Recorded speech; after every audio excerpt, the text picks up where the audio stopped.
Martinez somewhat. Well, to put it simply, Mark McGwire said that Pedro Martinez last year was the best pitcher in either league. Mark McGwire, a dominating hitter in the National League, talking about Pedro Martinez. He has great stuff. He won his first 5 this year. Let's take a look at the Mets batting order that Martinez will face tonight. Brian McRae back in the leadoff spot. He's in center field. Bernard Gilkey batting second and left with Mike Piazza, who certainly drew a lot of attention related to Hideo Nomo's trade to New York, behind the plate with Olerud at first, still leading the league. Baerga at second, Alfonso at third. And yes, there's a DH when you play in American League ballparks. Matt Franco with Butch Husky in right. Luis Lopez at shortstop. Ray Ordonez getting the night off. But Martinez, I guess, once he picked up that circle change, or I guess some look at it now as a straight change, that made all the difference for him, didn't it? Well, he has a great changeup, and he's dominated hitters in the National League and now in the American League because of that changeup. And he can get the fastball up there. He can overpower hitters. Martinez relies on the fastball and the straight change. This year he had a viral infection which set him back. He lost a lot of weight, and he could ill afford to lose weight. Last time out for Pedro Martinez was last Sunday at Yankee Stadium. Red Sox scored 11 runs in the third inning, wound up winning the game 13-7. And so here's McRae. Did not start the last game in Pittsburgh. He had a slight hamstring problem. And takes the first pitch for Martinez, inside for a ball. McRae at 239, 4 homers, 24 RBIs. Somewhat better hitter from the left side than the right. And that's fouled straight back. You heard a lot about this ballpark as far as the Green Monster. Everybody thinks that's the attractiveness of hitting in this ballpark. Just as attractive as the background, you get a good look at the pitch because of the big green background. If you have never been to Fenway Park and you have a chance to get up here and watch a ball game or two, one thing you'll notice immediately when you see that green monster, and this is basically a one-level ballpark anyway, so you have pretty close proximity no matter where you sit, but you get the feeling you could fungo a wiffle ball off that left field wall. It's so close. Or seems to be. Go easy with that. It's not that close. I said you get the feeling you could do it. That's the, I mean, listen, that thing screwed up a lot of hitters over the years. Present company excluded. Easy. Great place to hit. Even Howie Rose could hit that wall. On the outside corner, McRae is gone. So Martinez spots the fastball, 1 man away. Well, the biggest thing for a hitter playing at Fenway Park is don't change anything. Swing the bat the way you would swing it any place else. Same with a pitcher. Pitch the same way. And right there, Martinez puts it right on the corner above the belt and gets McRae looking. So 1 man away. Bernard Gilkey coming up.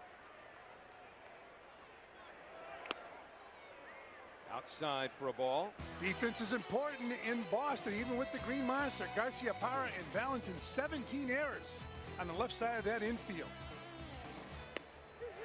And the fastball. 1 ball, 1 strike to Gilkey, who has struggled against Martinez. By the way, the left side of that infield is good despite the 17 errors. Garciaparra, one of the better defensive shortstops in all of baseball. And the breaking ball. 1 and 2 to Bernard. That was a nice shot. There's Garciaparra out of Louisiana Tech. I should say Georgia Tech.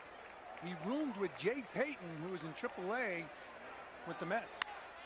Gilkey slashes it the other way. This one headed towards the wall, but it's cut off in right field by Lewis. Gilkey trying for second, and he's in there with a double.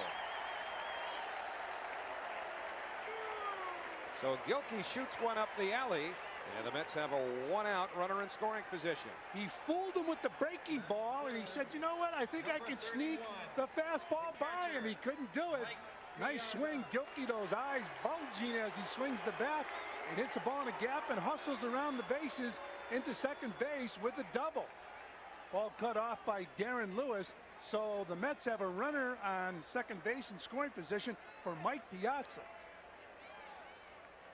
And Piazza has handled Martinez pretty well. 7 for 17 with 3 home runs, but the fastball rides high. One of the most outspoken pitchers concerning Mike Piazza when he was traded away from the Dodgers. As far as Dodger pitchers were concerned, Ramon Martinez.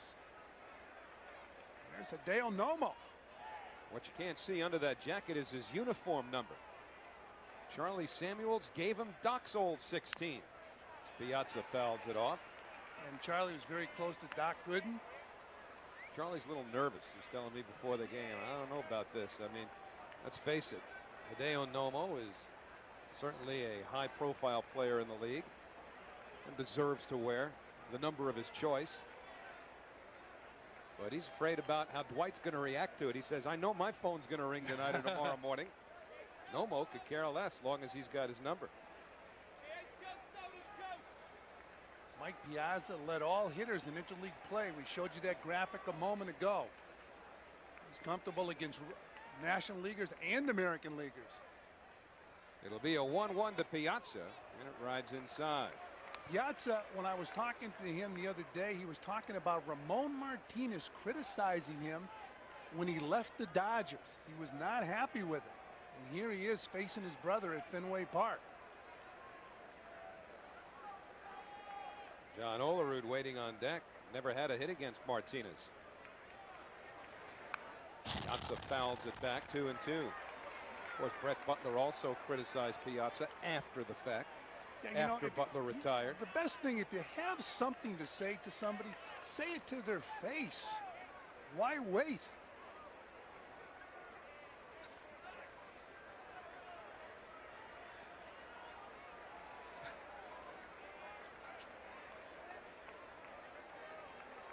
Gilkey double. He leads from second with 1 out. Red Sox a step the other way in the outfield against Piazza, and Piazza is plucked. Now the question is exactly where, and is he all right? Martinez will cut that fastball, ride it inside. More so to left-hand hitters than right-hand hitters. Bobby Valentine, along with Fred Hina, want to check out Piazza. And you wonder, you talked about Ramon Martinez and Piazza's feelings towards him as well, and factor these things in. And Pedro Martinez, when he first came up to the major leagues, hit a lot of batters. They talked him out of it. They worked with him to stop hitting batters. He has real good control. Right there, he hits Mike Piazza. Now remember, Martinez, when he came up, had the reputation of a headhunter. Yeah, but they worked with him in the bullpen to get him out of it.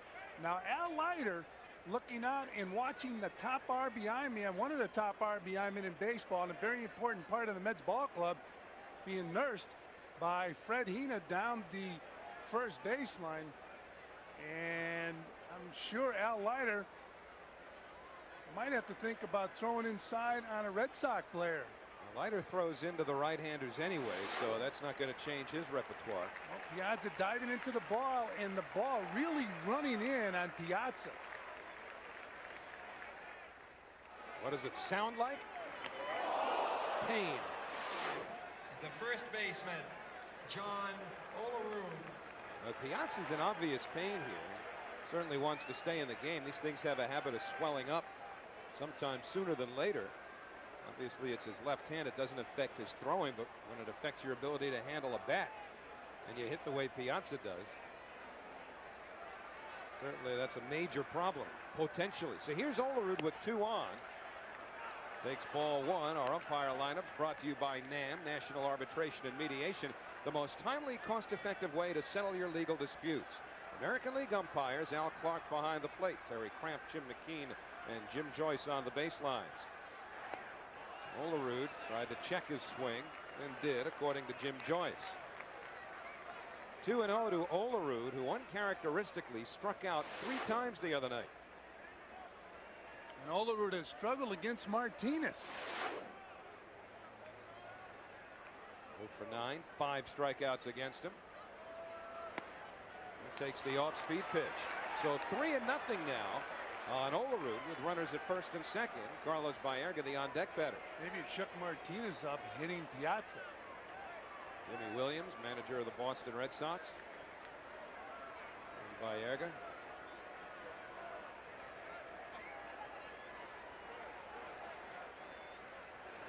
And the 3-0 over at the knees.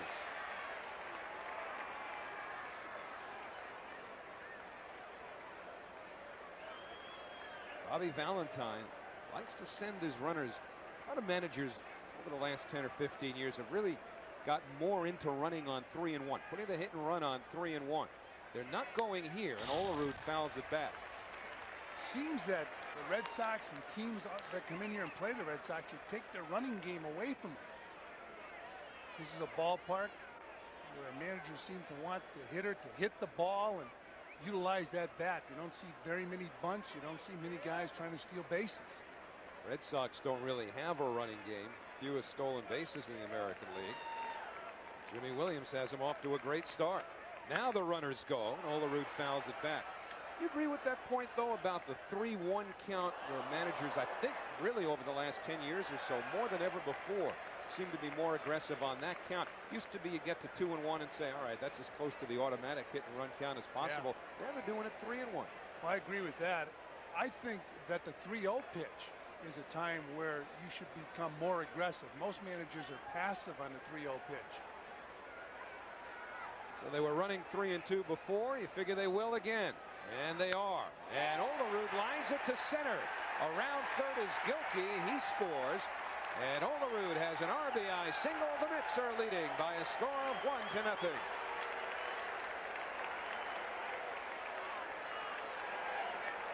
So John Olerud picks up his 30th RBI of the year on a 3-2 pitch from Martinez. So John Olerud going down, head down on the ball, and he does what he does best. Hits the ball where it's pitched, right back up the middle into center field, and once again driving in a key run for the Mets. So his first hit ever against Martinez delivers a run, and now it's Carlos Baerga, and he has owned Martinez. 7 out of 10 against one of the elite right-handers in baseball. But the change on the outside corner. Funny how when you watch Baerga now, when he's swinging a good bat, very aggressive, even when he gets in the batter's box. When you're struggling with the bat, you're passive, as Mike Piazza leads off second and Olerud off first.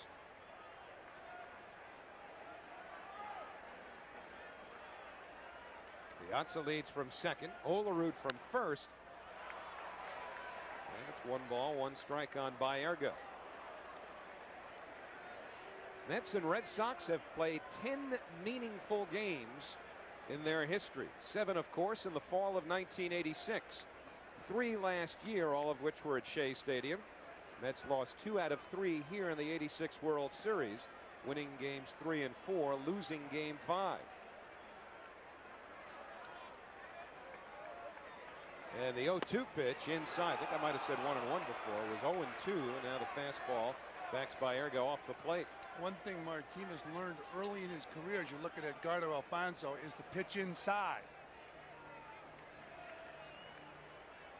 He had a nasty reputation first couple of years. There were a lot of teams gunning for him because of it.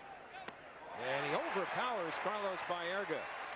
So 2 strikeouts in the inning now for Pedro Martinez. 2 men away, and Alfonso coming up. A lot of times you get too keyed up in a situation like a Red Sox-Met game, and Baerga was so keyed up he chases his ball right out of the strike zone. Can't hit that pitch, not from Martinez. He throws too hard. You know, sometimes you're so geared up when the game starts and you're getting in the batter's box, you're so aggressive, sometimes too aggressive. So Alfonso, with Piazza on second, Olerud at first, takes a slider for a strike. Alfonso, since coming off the disabled list, starting to round back into his typical hitting form, hitting the ball with authority the other way. Outfield shades him a step towards right. And now it's 0-2.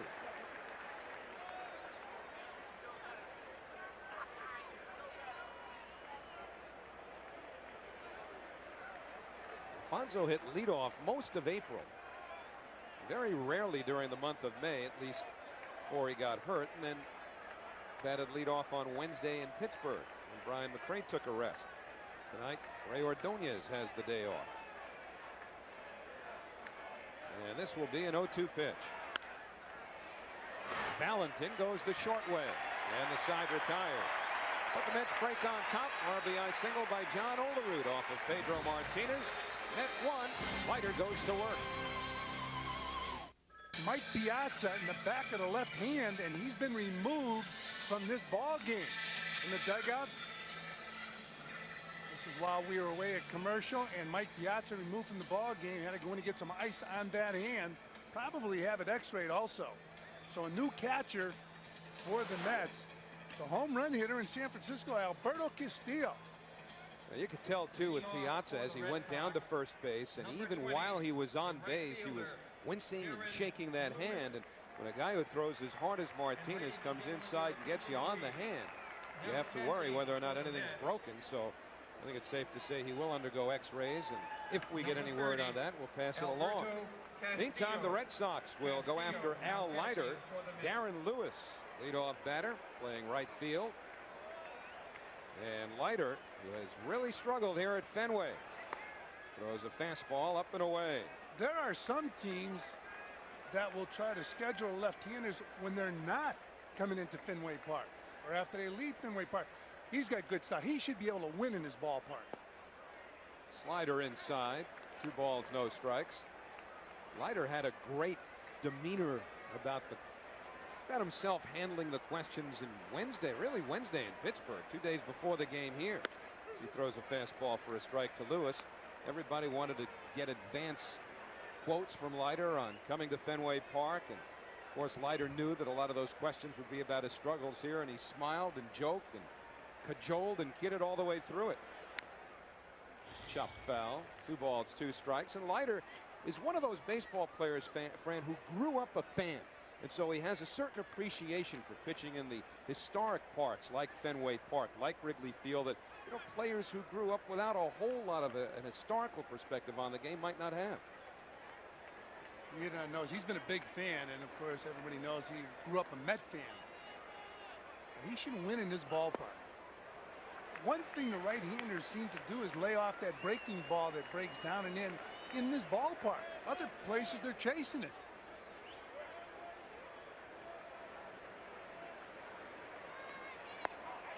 Ball 4, and Darren Lewis is aboard. It looked like Al Leiter threw a straight change there.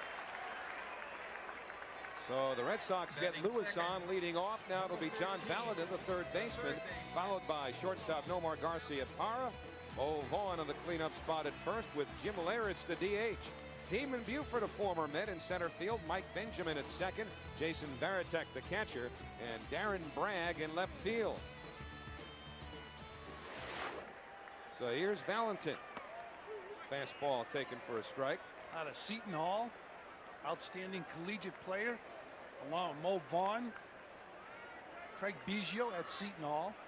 And he was ejected from Wednesday's game here against the Baltimore Orioles, arguing with Tim Welke. And Valentin pops it into short center. In comes McRae. Out is Baerga, and it's Baerga to make the catch. Baerga ran a long way for that ball. That was a nice play by Carlos. They said he's an offensive second baseman. His defense has improved. You're watching him with his back to home plate going way out there, making the grab. Looked like it might have been the center fielder's ball. And McRae had a beat on it, but Baerga called him off. Well, the wind's been blowing in most of the afternoon, and it's a little breezier than it is on a normal June night here in Boston. So the outfielders might be in for some adventures. It might take a little more than usual to poke one into that screen. Nomar Garcia-Parra, who can do it, backed off the plate by Leiter. Yeah, when he was out for a few days, the Red Sox struggled. When he's in the lineup, they're a good team. Garcia-Parra was on the disabled list with a sprained shoulder.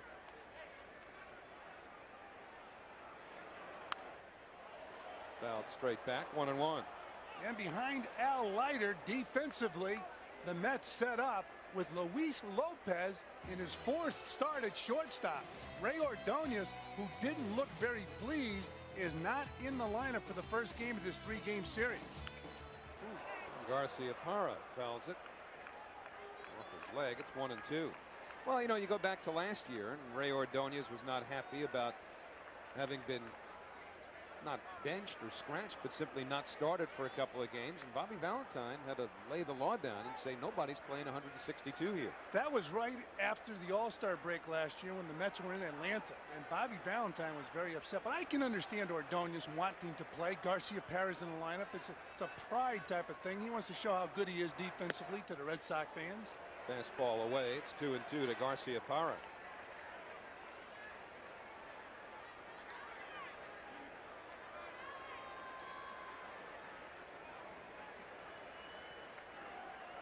Mo Vaughn waiting on deck.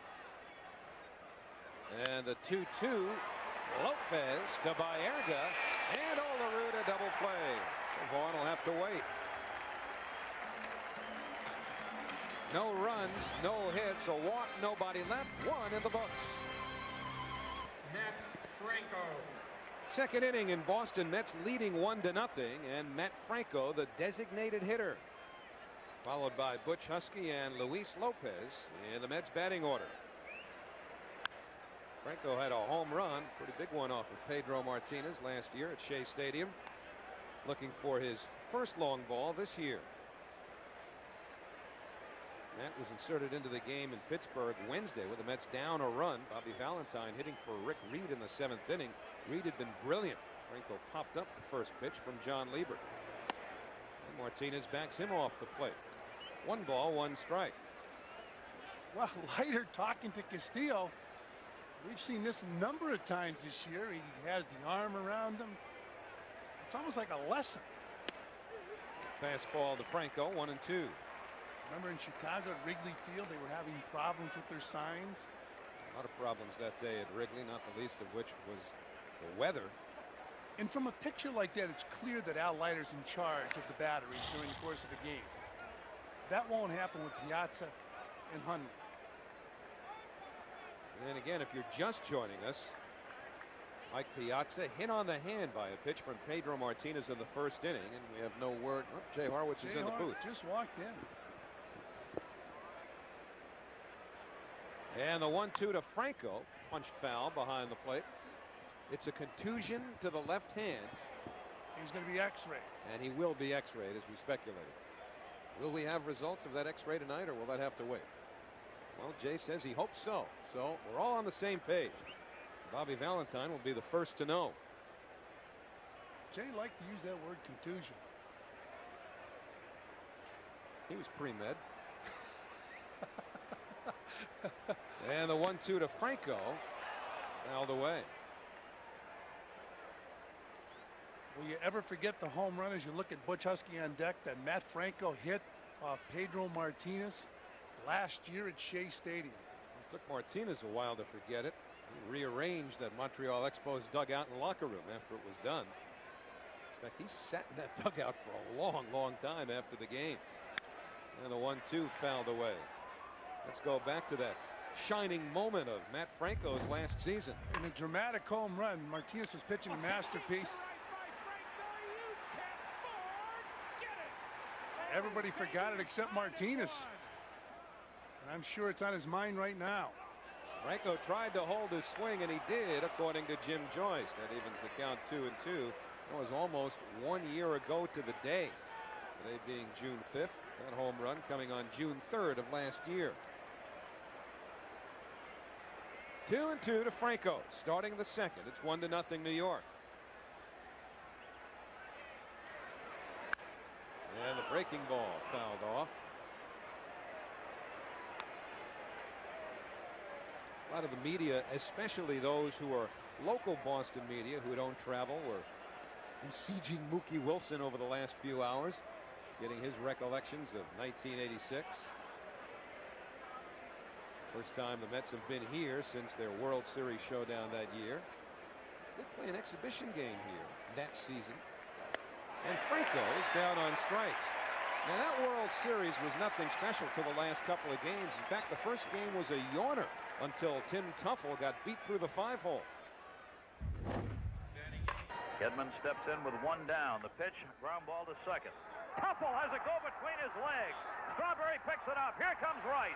Throw coming to the plate to Carter, not in time. Throw to second, not in time. Red Sox lead. And won the game 1-0 as Husky takes a breaking ball, 1-0. Jim Rice is in the ballpark as the batting instructor with the Red Sox tonight. Mookie and Rice, the only combatants from that series in uniform in any capacity today. There's Jim. He's hit some long home runs. See that little spill of the cup towards the camera? It's one of the reasons why he hasn't gotten better consideration for the Hall of Fame. When I was a radio reporter in New York, he would do interviews with his back to you. I guess difficult to pick up with a microphone. I guess you could say he was shy. Well, Surly would be a little more like it. I mean, his credentials you know, pretty significant as far as the Hall of Fame's concerned. And Butch Husky takes ball 4, so on 4 pitches, Husky's aboard. First walk issued by Pedro Martinez. And that'll bring up Luis Lopez. When Martinez won the Cy Young Award last year in Montreal, one thing he had was pinpoint control. Talk started in September. Dan Duquette, the general manager of the Red Sox, told me before the ball game tonight that he started to talk about Pedro Martinez in September last year with the Montreal Brass. Hard to believe a Cy Young Award winner would be traded away the year he wins the award. Well, in Montreal, if you make a little bit of money, you're vulnerable. Lopez grounds to second. They get one. And a nice pick by Vaughn to complete the double play. So Benjamin starts it. Vaughn finishes it. And the Mets are done in the second. No runs, no hits.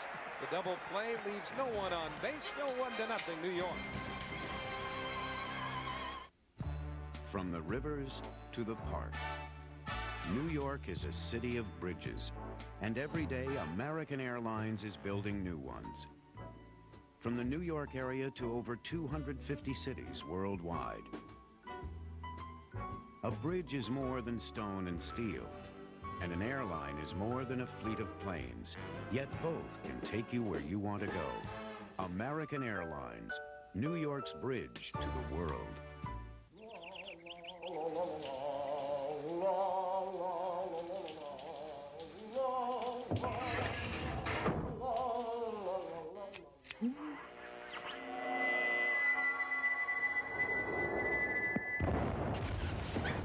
Sorry, the New York Lotto jackpot is now $15 million. That's $15 million.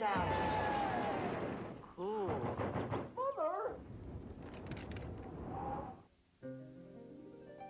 Connecting with the wrong internet provider can leave even the most experienced net user frustrated and abandoned. Now there's a better way. BellAtlantic.net, with access to Big Yellow, your yellow pages on the web, and a helpful staff to guide you 24 hours a day, 7 days a week. Bell Atlantic can open doors to the internet you never knew existed. Wild things are happening. Bell Atlantic. We'll see you there. Fox Sports News prime time. 25 years ago, the great Secretariat. And now, this year's real quiet contender. Tonight, run for the Triple Crown. Only on Fox Sports News prime time. New York Mets baseball is brought to you in part by Tri-State Ford dealers. Expect more, get more. Let your Tri-State quality Ford dealers show you why there's more to afford. Pass to the second as Pedro Martinez talks things over in the Red Sox dugout. Martinez along with his catcher Jason Varitek. And here's Mo Vaughn. Cleanup hitter, first baseman, and a great changeup by Leiter. Mo Vaughn having another solid season offensively. He's a decent first baseman. Probably will not be with the Red Sox after this year. He is a free agent at the end of the season.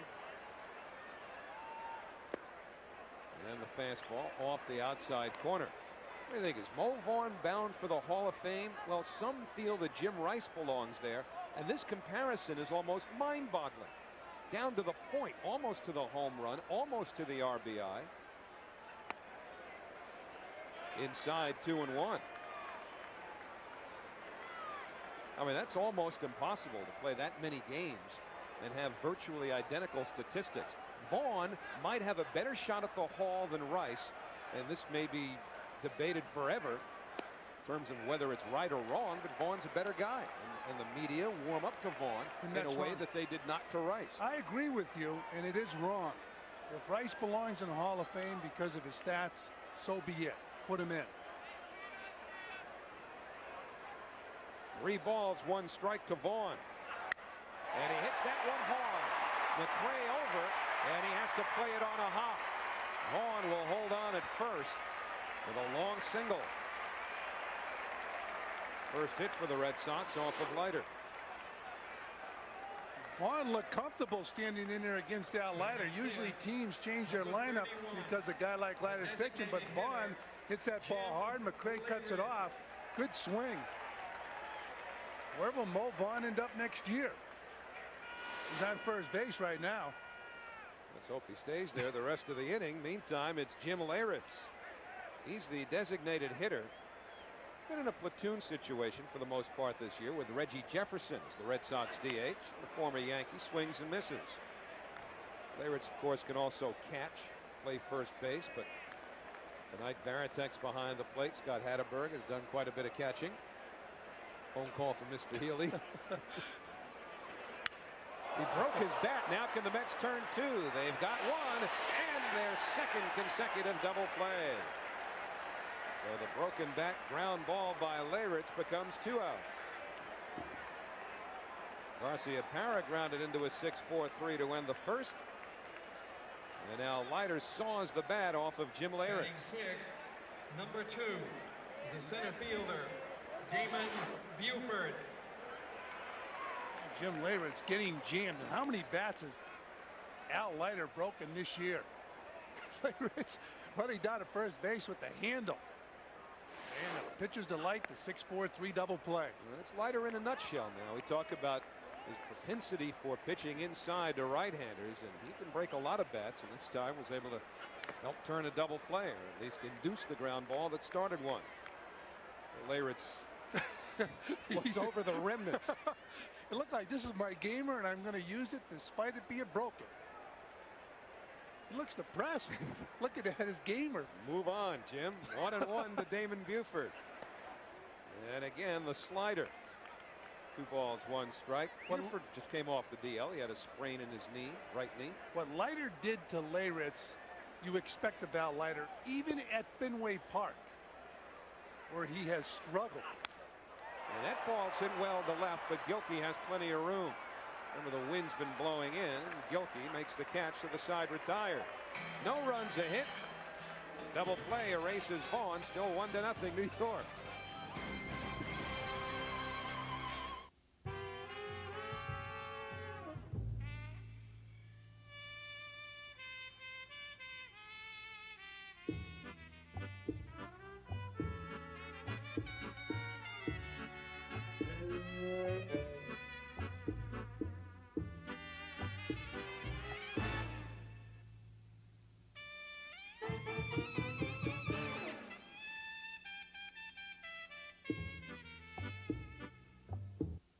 Dilbert for Office Depot. I've decided to abandon logic and manage by cliches. It won't be easy, but I'll take it one bird at a time. And remember, the customer is always right-handed. This is actually an improvement. Here's a real improvement. Office Depot's best catalog ever. Easier to use, easier to read, more products. Call today for your copy and start getting fast, free delivery, guaranteed low prices. Business is crazy, but Office Depot makes sense. Jim Rome on Karl Malone. Don't joke with me. Lock me up this summer or I am gonzo. Rome on Base Brawl. It was a gutless, reckless act, and it's all on Benitez.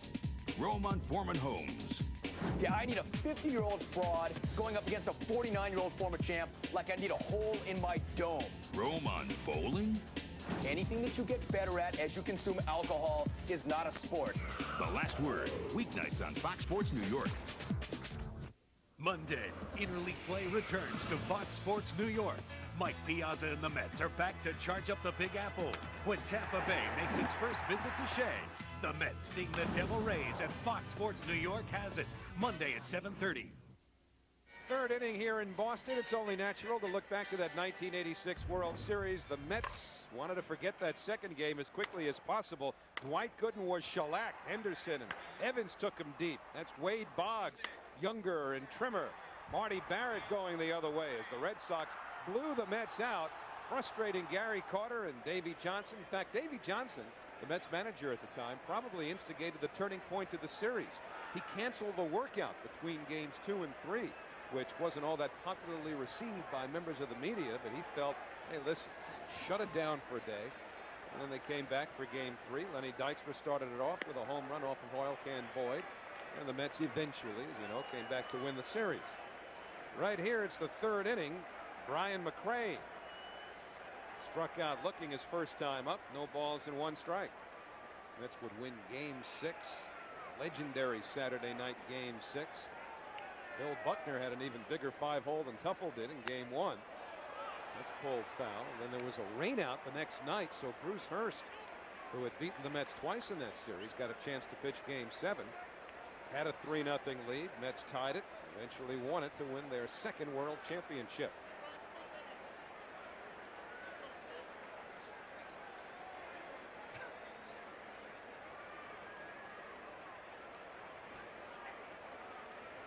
And the 0-2 pitch to McRae, and the slider misses inside. Martinez has a good tight slider, an outstanding changeup. Bernard Gilkey doubled the other way his first time up, so he's waiting for another shot at Pedro. And Ryan McRae struck out for the second time. 4 strikeouts now for Martinez, 1 gone in the third. Well, that boxing card featuring Evander Holyfield against Henry Akinwande has been postponed. Fight scheduled for tomorrow night. Tickets will be refunded because Akinwande failed to pass his required physical. So for information on those refunds, jot that number down, 212-307-7171. Give it to you one more time. It's 212-307-7171. See if Martinez comes back with that fastball. That's the pitch Gilkey hit first time up. Nope, he goes with the breaking ball. So that's 2 breaking balls after Gilkey picked up a base hit on the fastball.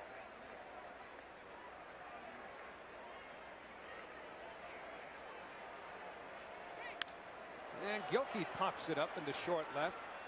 Darren Bragg coming in. Oh, that wind, huh? And Bragg took a straight pass to the ball and then had to move almost at a 90-degree angle. Second out here in the third. Well, the scouting report on Martinez. He can throw that cheese. Great slider and the best changeup in baseball.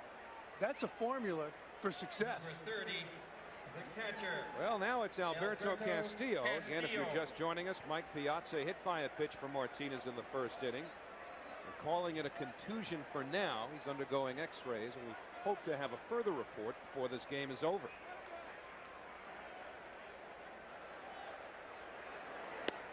And 0-1 to Castillo. Well, Martinez in the first inning with the runner on base ran the fastball in on Mike Piazza. And Piazza needs x-rays. There's a shot of him leaving the dugout, heading to the clubhouse.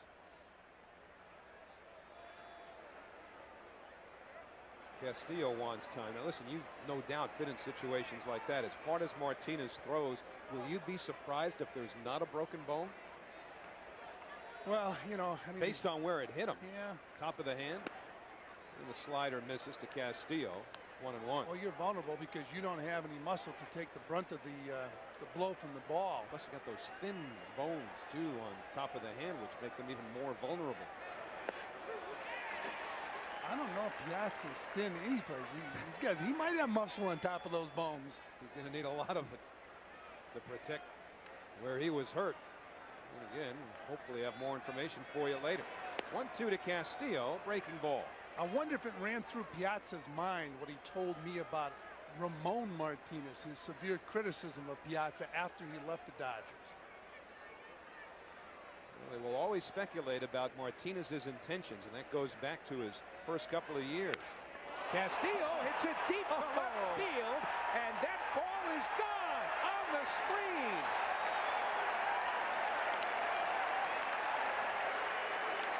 Two to nothing, New York. Piazza probably wouldn't have hit it much farther than that anyway. With a wind blowing in. Castillo said, I told you I could do it. I did it in San Francisco. And he picks up a long home run over the Green Monster. Number 5, the first baseman. Ramon Martinez gets 2 quick strikes with breaking balls, and he throws a heater, challenges Castillo, and he loses it. Second home run of the year for Castillo. 2-0 Mets, and here's Olerud, and he takes a fastball. Here's that home run swing. Alberto Castillo with the fastball gets the head of the bat on the ball. He said, I know it's gone. He ran around the bases a little bit quicker this time. Because he knows Martinez will drill him next time. And Olerud hits it deep to right field. Lewis to the warning track. That It's a gunner. Back-to-back home runs. Castillo and now Olerud. 3-0 Mets.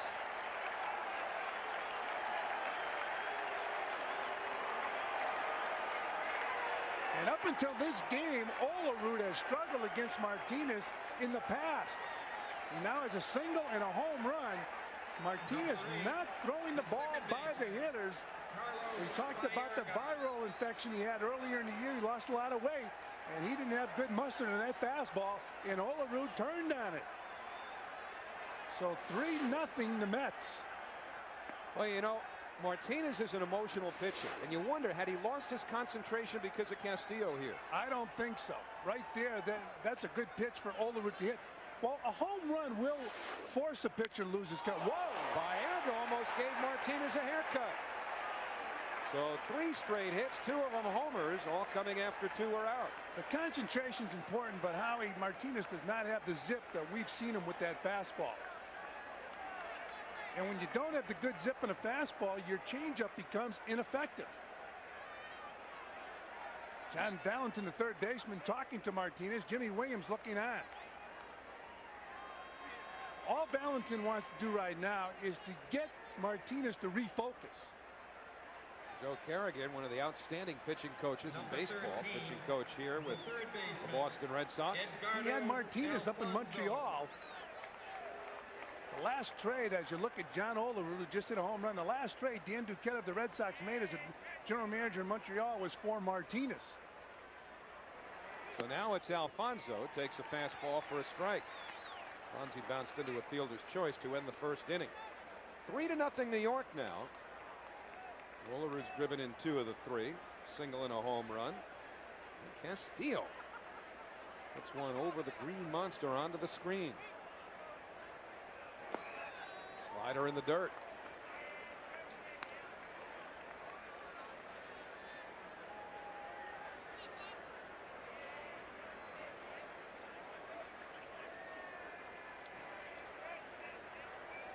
That's now with 5 hits off of Martinez.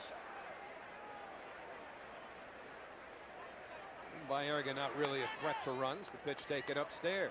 You mentioned Martinez's concentration after Castillo's home run. He threw 2 nasty sliders to Alberto Castillo, then threw him a fastball. Castillo hits the home run. Olerud comes up, gets a fastball. He hits a home run. And it'll be a 2-1 pitch.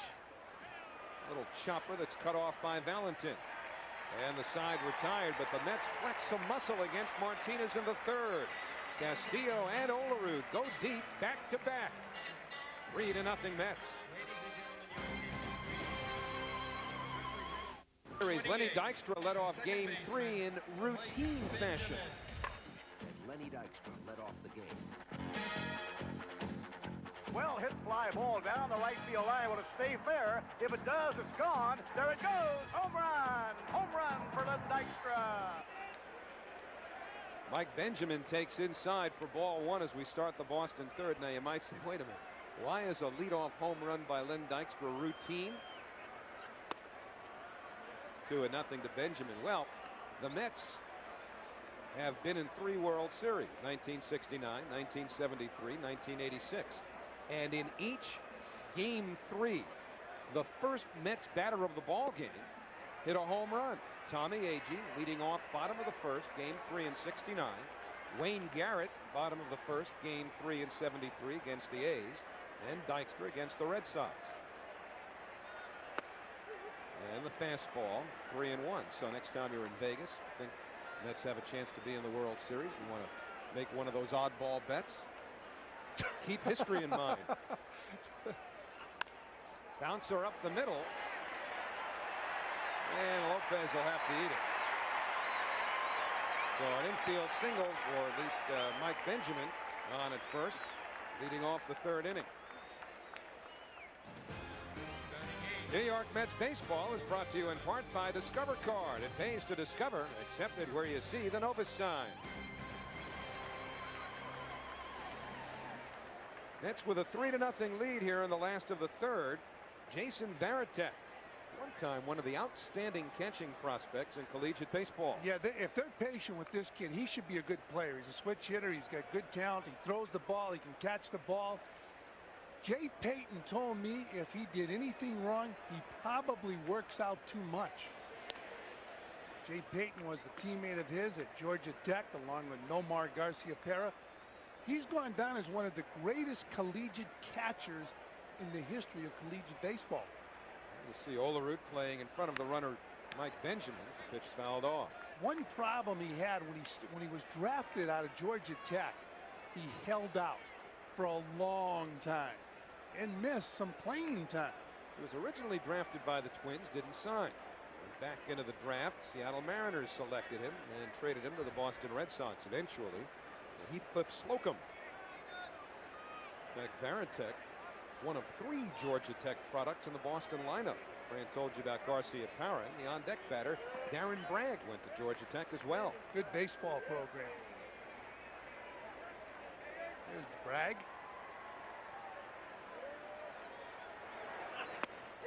And a fastball, 0-2 to Varitek. And one of the best hitters on that Georgia Tech team, Jay Payton. Unfortunately for Jay, his career's had setbacks because of injuries. Speaking of working hard, the Mets were amazed at how hard Jay Payton worked.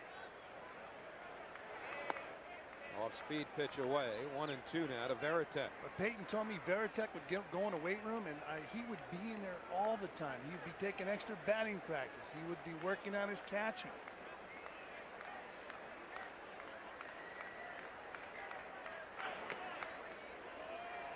Two balls, 2 strikes now. Mets with a 3-0 lead. Red Sox now have 2 hits off of Leiter.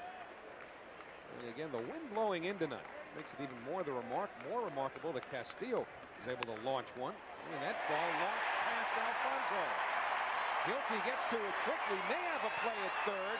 Not in time, though. Holding at first is Varitek. So the Red Sox have runners at the corners with nobody out. Looked like the ball hit off that third base bag, taking a tricky hop on Edgardo Alfonso.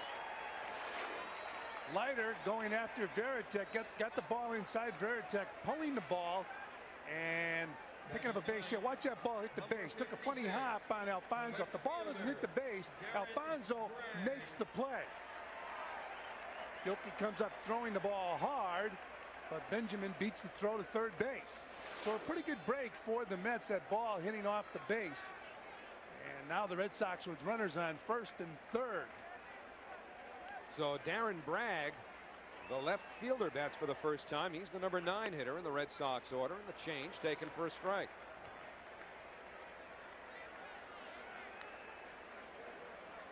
Bragg, also a former Seattle Mariner, came over for left-hander Jamie Moyer. Resuscitated his career at the Kingdome. And that's taken downstairs. 1 ball, 1 strike.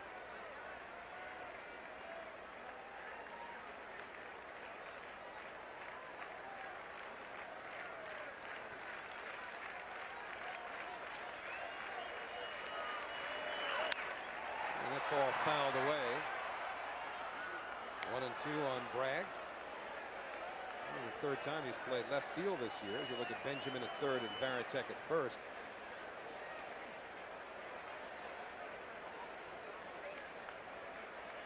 He's played right field most of the time for the Red Sox. Darren Lewis is there tonight. And Bragg's done a good job at least getting a run in these situations.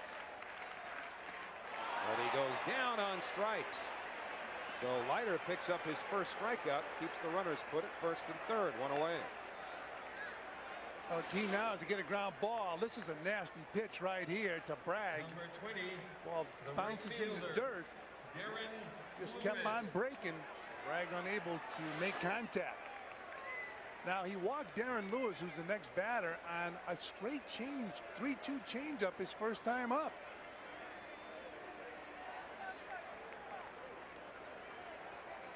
Infield set up for 2 on the fastball. Backs Lewis away. Alberto Castillo going out to talk to Al Leiter.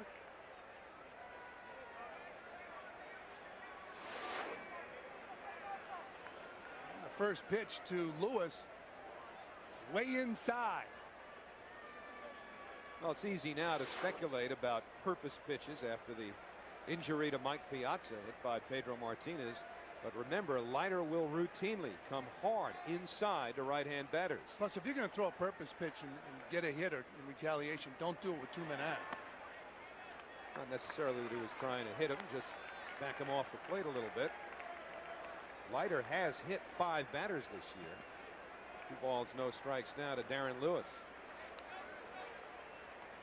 Bob Apodaca featured in our pregame show. Thank Dak for allowing us to put the microphone on him earlier this season. As the fastball sails away, it's 3-0. John Valentin on deck. And Valentin has a lot of power. You want to get Lewis. Valentin's a guy that's hit many balls up in the screen here at Fenway Park. This will be a 3-0 pitch to Darren Lewis. And it's right there. Lewis is in a good hitting situation because you got to go get him.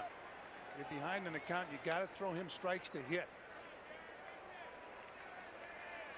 And the defense for the Mets playing Lewis even up all the way around, shallow in the outfield.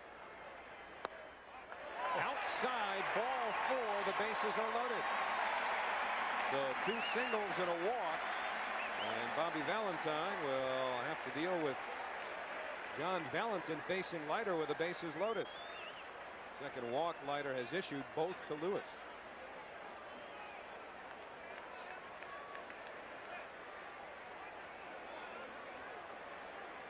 So Valentin gets a fresh piece of lumber.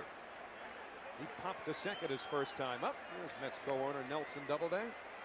Flew in for the game tonight. Watch the Mets take on the Red Sox. The big news up here in Boston. Dale Nomo joining the Mets. He will pitch on Tuesday against the Tampa Bay Devil Rays at Shea Stadium. But now a challenge for Leiter as Valentin steps in.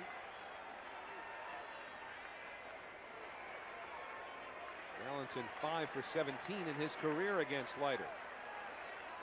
Mets have the infield back at short and second. In fact, it's back all around as the fastball is taken up and away. Mets with a 3-run lead will try to turn 2 here with Benjamin Varitek and Lewis aboard.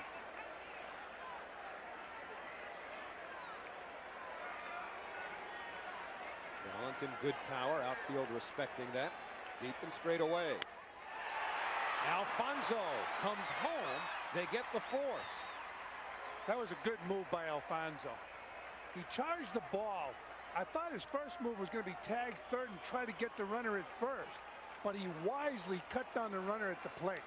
If you're going to get one, get the lead guy. Alfonso in position to field that ball. Now you see he starts now the throw to the plate. And Castillo gave him a high target. Alfonso catching that ball and going right to the plate, getting the lead runner. Good move. Alfonso, good baseball instincts like Ordonez. You see the runner breaking on contact. So Benjamin cut down at the plate by Edgardo Alfonso. Many third basemen would take that ball and try to go to second and then on to first and give up the runner if you don't get the runner at first. Well, now it's Garcia Parra, and he gets jammed and fouls it off. Garcia Parra grounded into a 6-4-3 double play to end the first inning.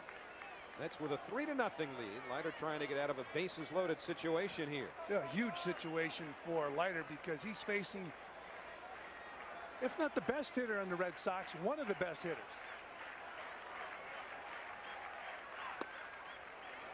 Inside, 1-1. And Al Leiter, a guy who's very animated on the mound, does not hide anything. Look at his reaction. See Castillo pointing down to Alfonso. Good decision to go home. 1 ball, 1 strike, 2 outs. Leiter with the bases loaded, working from the stretch. And that's chopped foul. So now Leiter a strike away from getting out of big-time trouble. With Varitek at third, Lewis going back to second, and Valentin to first.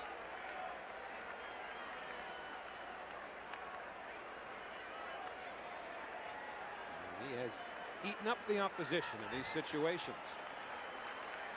Just off the disabled list after having a shoulder sprain. It'll be a 1-2 pitch. Got him!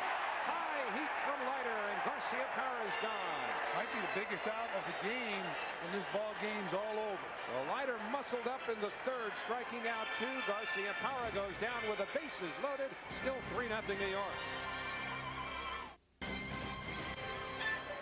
Well, Al Leiter just worked out of some hot water in the last of the third inning. A couple of strikeouts, including Garcia Parra with the bases loaded and 2 men away.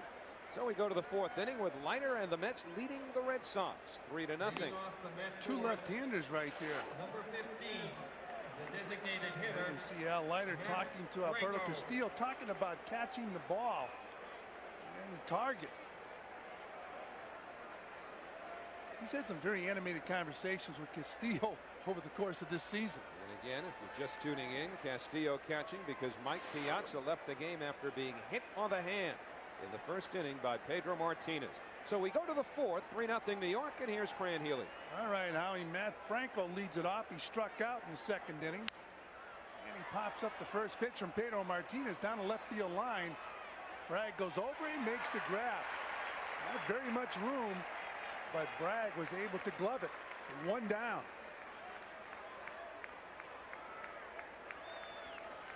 And that'll bring to the plate Butch Husky. Husky walked his first time up back in the second inning. Number 42, the right fielder. Batting .243. He has 44 hits and he's driven in 32 runs. And when you're big and strong like Butch Husky and you can hit a home run, you're going to like Fenway Park. Fastball outside to Butch Husky. 1-0.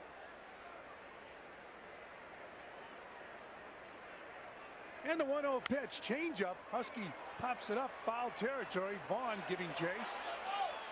And he runs out of room. Maybe unnecessarily ended up on a tarp. I think he was looking for some groceries. Don't pass on the soda. What do you mean by groceries? Well, looks like he's doing some shopping here. Now he knows he's not going to get this, so he'll climb the tarp and take inventory. Got a Coke, 7-Up, some beer, no peanuts. So he's back to work. Actually, that was a Pepsi down there. And the 1-1 pitch to Husky. Checks his swing. Loops the ball in the center field base hit. So Husky with his first hit of the game.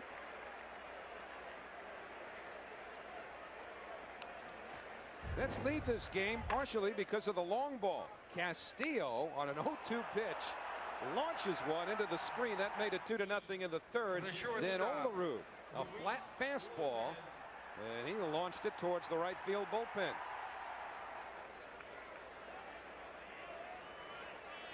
So Olerud with 2 hits in his game, a single and a home run. And now Pedro Martinez will take on Luis Lopez, who hit into a 4-6-3 double play in the second inning. And the ball's thrown away. Husky on his way to second base as Benjamin goes over and picks it up. Husky will hold his ground at second. And a break for the Mets. So Butch Husky now in scoring position for Lopez. Well, Husky on his way back to the bag, but a poor throw by Martinez, who threw it well to the right side of Mo Vaughn.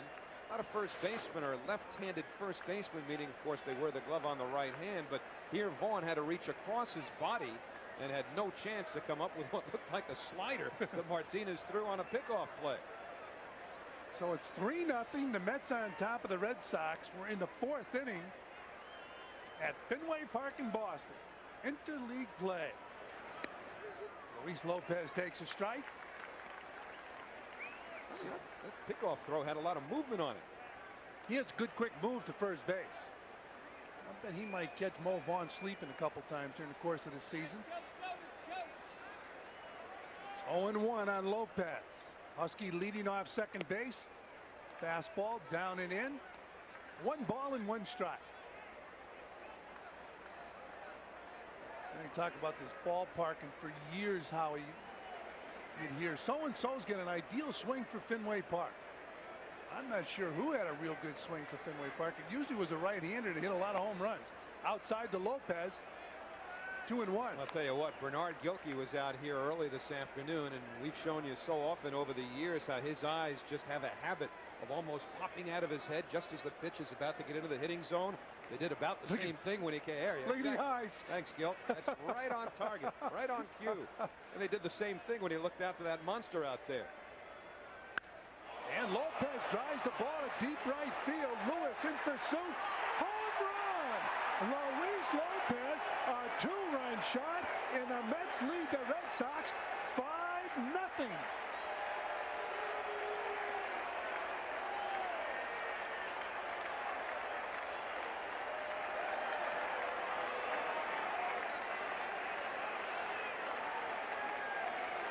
Well, Martinez has to be thinking, all right, Olaru's one thing.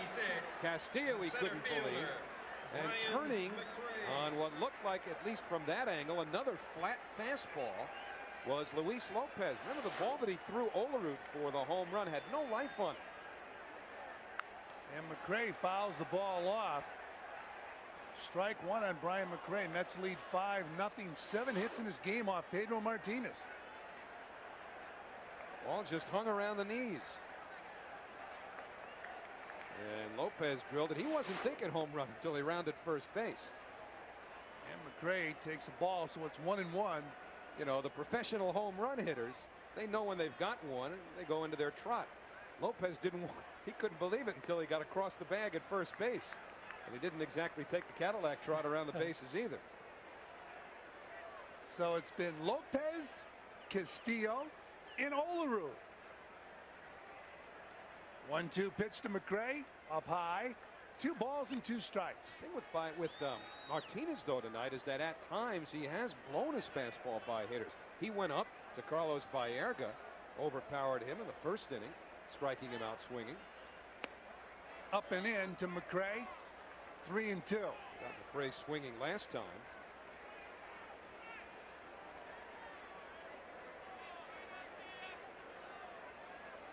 And the 3-2 pitch, ground ball to third. Valentin to Vaughn. 2 down. Maybe the Mets are changing everything this year. Remember last year they went into Detroit, played 3 games at Tiger Stadium, gave up 14 home runs and didn't hit one. Well, they wound up closing the gap on the American League, largely because of what they did to Toronto late in the season. And the American League teams ended up winning 1 more than the Mets did during Interleague a year ago. Right here, they have launched 3 home runs off of Pedro Martinez. And Bernard Gilkey takes outside, ball 1. He's 1 for 2 in his ball game. He doubled in the first inning and came around to score the first run, scoring on a single off the bat of John Olaru. And he hits a drive left field. Bragg looks up. Gone! Home run, Bernard Gilkey. The Mets are on fire tonight.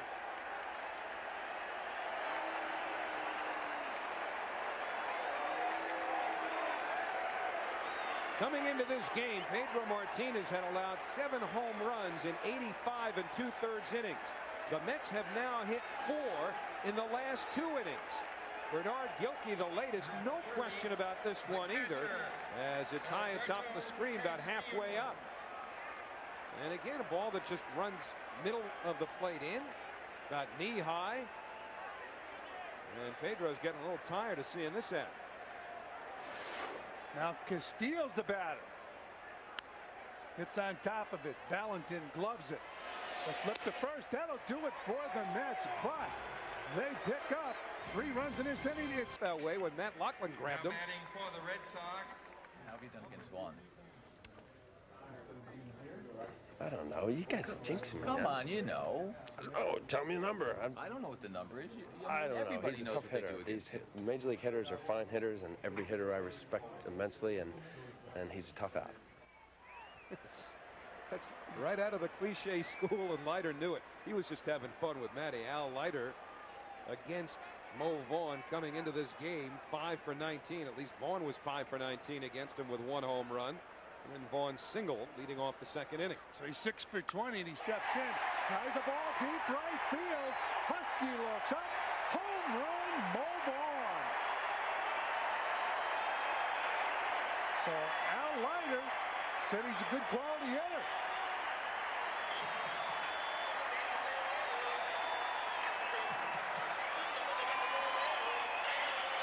Well, Al Leiter just seconds ago in a conversation taped 2 days ago, and Matt Lachlan said, "What are you trying to jinx me?" And I guess we figured it out. Matt, he was, and he did. And this is how he jinxed him. Mo Vaughn jumping on high heat from Leiter and launching it into the right field stands. It's now 6-1. Mets on top of the Red Sox. Jim Leyritz steps in and takes the ball. Vaughn goes up to get it and got it. You know, that surprises me that he would catch up with that fastball that high in the strike zone. Castillo's trying to calm Leiter down now. I think a lot of the trips to the mound, as you look at Mo Vaughn in the Red Sox dugout, are overrated. But when you go to the mound after a home run, you can get that pitcher to refocus. That's the best time to go to the mound. He's lost his concentration because of that home run. It's now 3-0. Wow. That ball up the bat a little bit, huh? I mean, it's pretty blurry here at this point, but you see where he's making contact with it.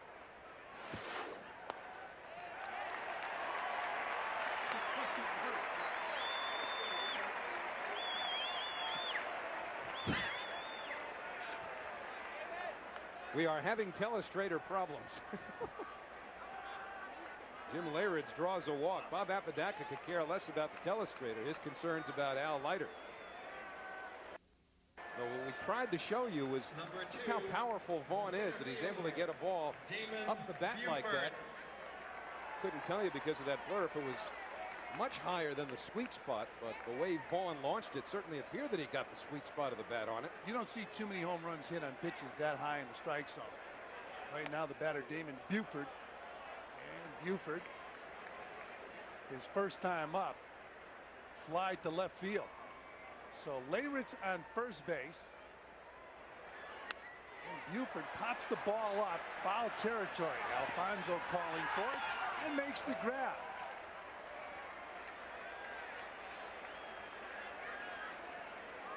One out here in the fourth for the Red Sox.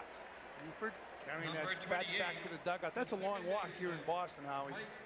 Yeah, both dugouts a long way from home plate. A lot longer when you pop up or strike out. You get in there pretty quickly with those home run trots. The Mets have proven tonight, and Vaughn did in this inning. Batter Mike Benjamin hits the third. Alfonso to second for one, over to first. Double play. So that'll do it for the Red Sox. But they pick up one run on a solo home run off the bat of Mo Vaughn, and after 4, it's 6-1 Mets.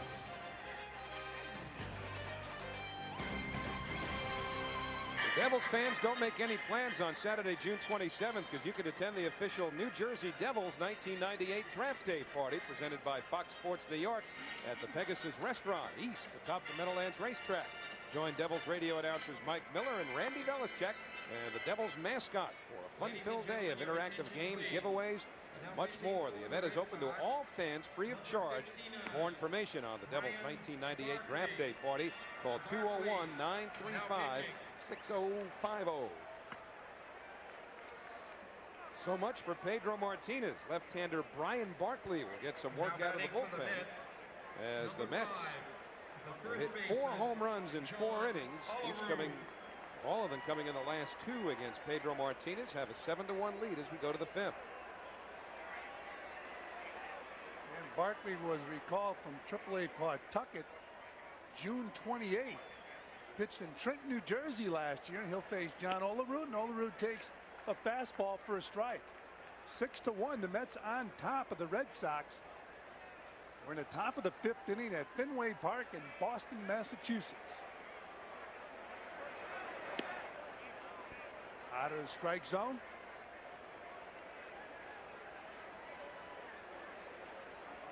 One and one on John Olerud. He'll be followed by Carlos Baerga and then Edgardo Alfonso. Breaking ball for a strike. 1-2. Talking about that Trenton Ball Club, Nomar Garcia Parra played minor league ball there. They're going to retire his number as you look at Carlos Baerga. How about that? A minor league team retiring Nomar Garcia Parra's number in Trenton, New Jersey. Olerud pops the ball up. Shallow center field. Buford coming in, but Bragg, the left fielder, makes the grab. Well, the Mets have gone long ball 4 times tonight. As we think back once again to 1986, Gary Carter went deep more than once in Game 4. Swung on, hit high in the air, deep to left field, way back at the wall. Goodbye, home run. Delivery, Carter hits it high and deep. Say goodbye, home run. 2 homers from Carter. The Mets win in Game 4 to even the series. And the batter now, Carlos Baerga. Baerga takes a strike. In this ball game, he struck out his first time up, and he singled to center field in the 3rd. Batting both times from the left side of the plate, so he turns around to face Brian Barkley. And there's a strike to Baerga. 0-2.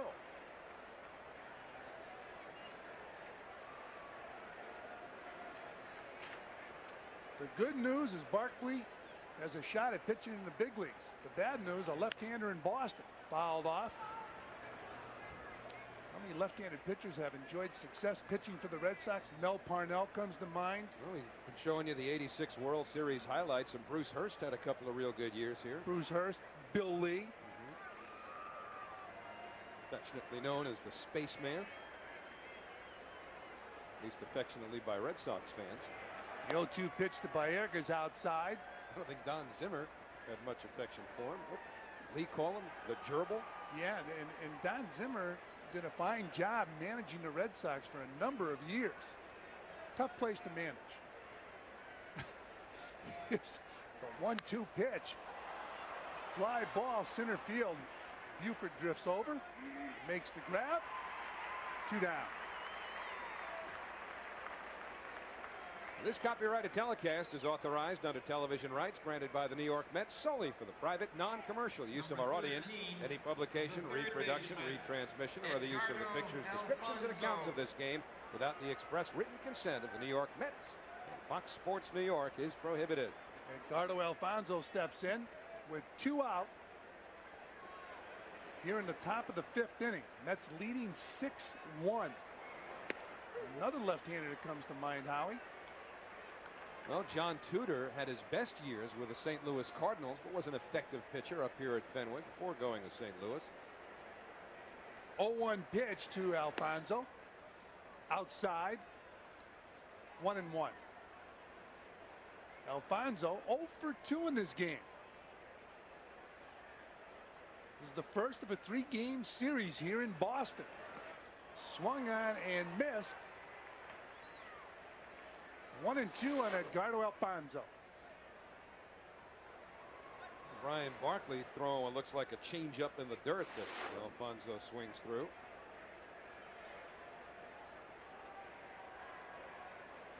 And the 1-2 pitch.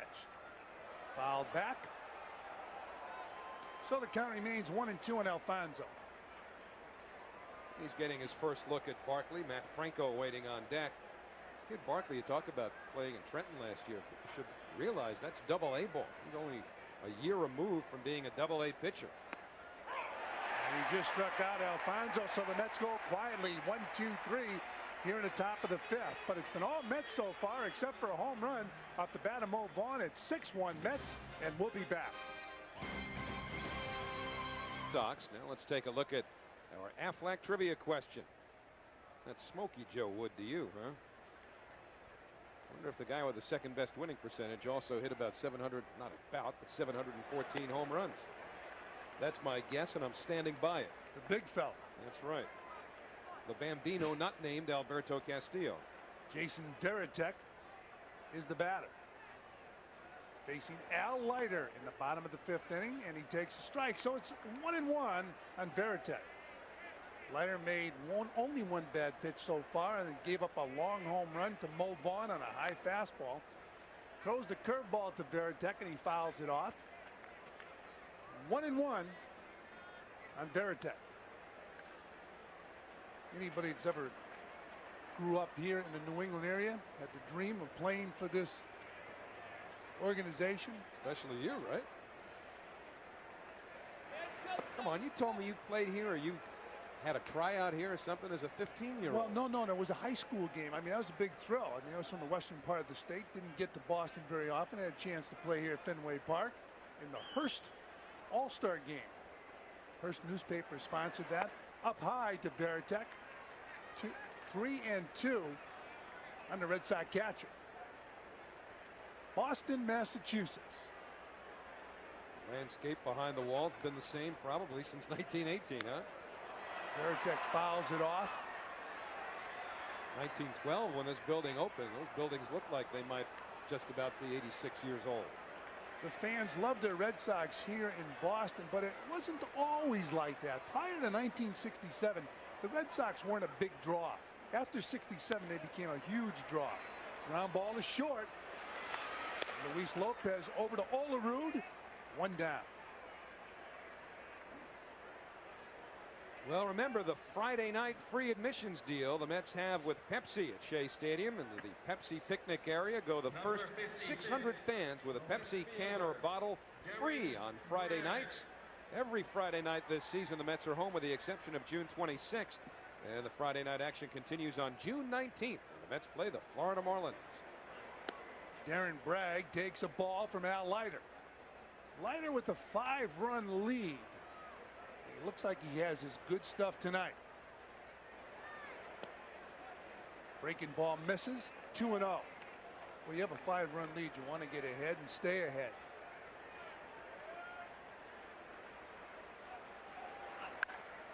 Ground ball to first. Olerud gloves it. Takes it himself. 2 down. Leiter allowing his defense to help out. So Bragg back in the dugout, and Leiter now will take on Darren Lewis. Nice play on an in-between hop here by John Olerud. An easy play at first base to get Bragg, but a good pick by Olerud. Darren Lewis has walked twice in this game. Leiter has only walked 3 batters. Lewis twice and Jim Leyritz. Didn't mess around there. Threw him a hard fastball inside. You pull that fastball, you're going to pull it foul. Leiter's one of the few left-handers that lives inside. Up high to Lewis. 1-1. He lives inside on right-handed hitters. He's been effective based on that low earned run average, lowest in the National League. Now he changes up. Now that's a pitch he didn't feature last year on a consistent basis. It's 1-2 on Darren Lewis. That is 1.74 ERA. As you look at Bob Apodaca, like seeing that off-speed stuff. Lowest by a Mets pitcher 10 starts into a season since David Cone 10 years ago. Cone was at 1.38 after his first 10 starts in 1988. It's the year David won 20 and lost 3. And now Leiter actually among 3 Met pitchers in the top 7. You don't see Rick Reed there. He would fit 2 below Ashby. Inside to Lewis. 3 balls and 2 strikes. Big crowd on hand, but very, very quiet now. The Red Sox are losing by 5. Bouncer to Olerud, so the Red Sox go quietly here in the bottom of the 5th, and after 5 completed Fenway, the boys from New York have a commanding lead. Let me tell you something about heroes. They ain't like you and me. Look at Griffey, the way he taps the spikes and grows the tee, punches the glove and flips the lid, signs the hat, eats the dirt, and twirls the lumber, warms it up and works the crowd. The way he holds the pose, slams the wall, anticipates, and always thanks his mother. Let me tell you about guys like him. They ain't just playing stick. This is Major League Baseball featuring Ken Griffey Jr. with Reality Bat for Infinite Swings. It's only on N64, only on Nintendo Sports.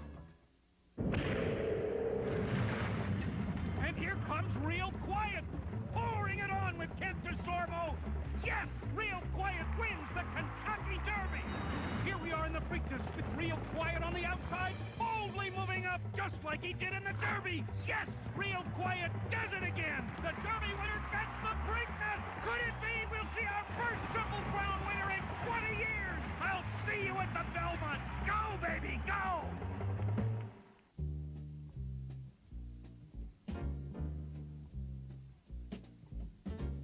Living out with my baby can't be bad because it feels so good. Never felt quite so sunny, and I keep on knocking wood. Stepping out with my baby can't go wrong because I'm in right. sure, not for maybe, and I'm all dressed up tonight. Let's go! As a business traveler, join National's Emerald Club and you can bypass the counter, choose your own car, and get on the road fast. So what are you waiting for? Let's go. National Car Rental. Let's go! Sixth inning here at Fenway Park, so it's the Coors Light Silver Bullet sixth. And Roseanne Guarino from New York is today's lucky fan. So if the Mets hit a home run this inning, Roseanne gets dinner for two at a participating Applebee's. Matt Franco leads off, takes ball one from Brian Barkley.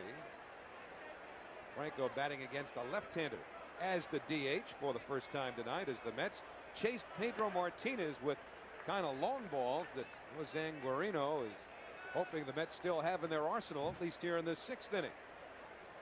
Franco struck out, flied out to left.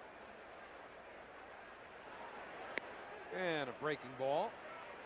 1-2 on Matt Franco. Matt does not get a whole lot of opportunities to hit against left-hand pitching.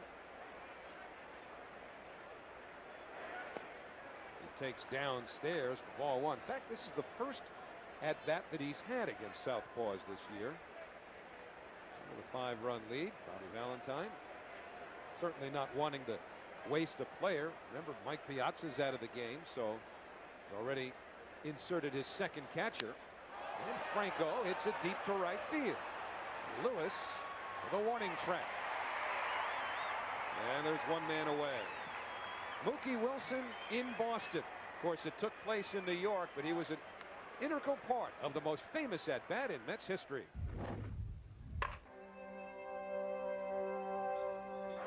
The pitch. Gets away! Gets away! Here comes Mitchell! Here comes Mitchell! High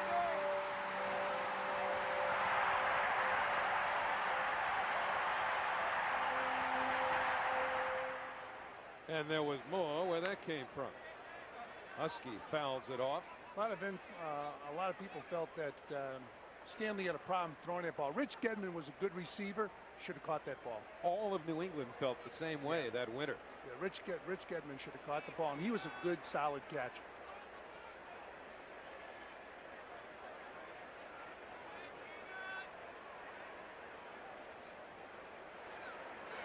Ooh. And Husky is hit.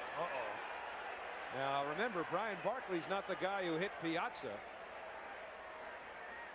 If you are just tuning in, can't say that often enough when something significant in terms of an injury has happened. Mike Piazza was hit by Pedro Martinez on the hand in the first inning. Piazza left the game, and they're doing x-rays. They went inside with a fastball, and the southpaw wanted to get it way inside. I don't blame him pitching inside, and he doesn't throw real hard, but Barkley got it too far and hit Husky right in the thigh. Well, no way you can get out of the way of that ball.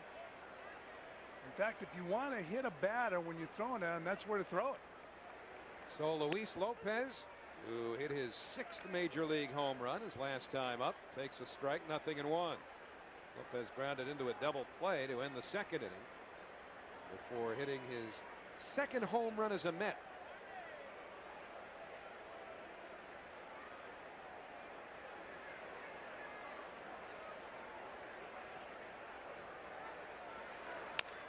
And Lopez breaks his bat on a foul ball. And that's his gamer. He hit a home run in this game with that bat.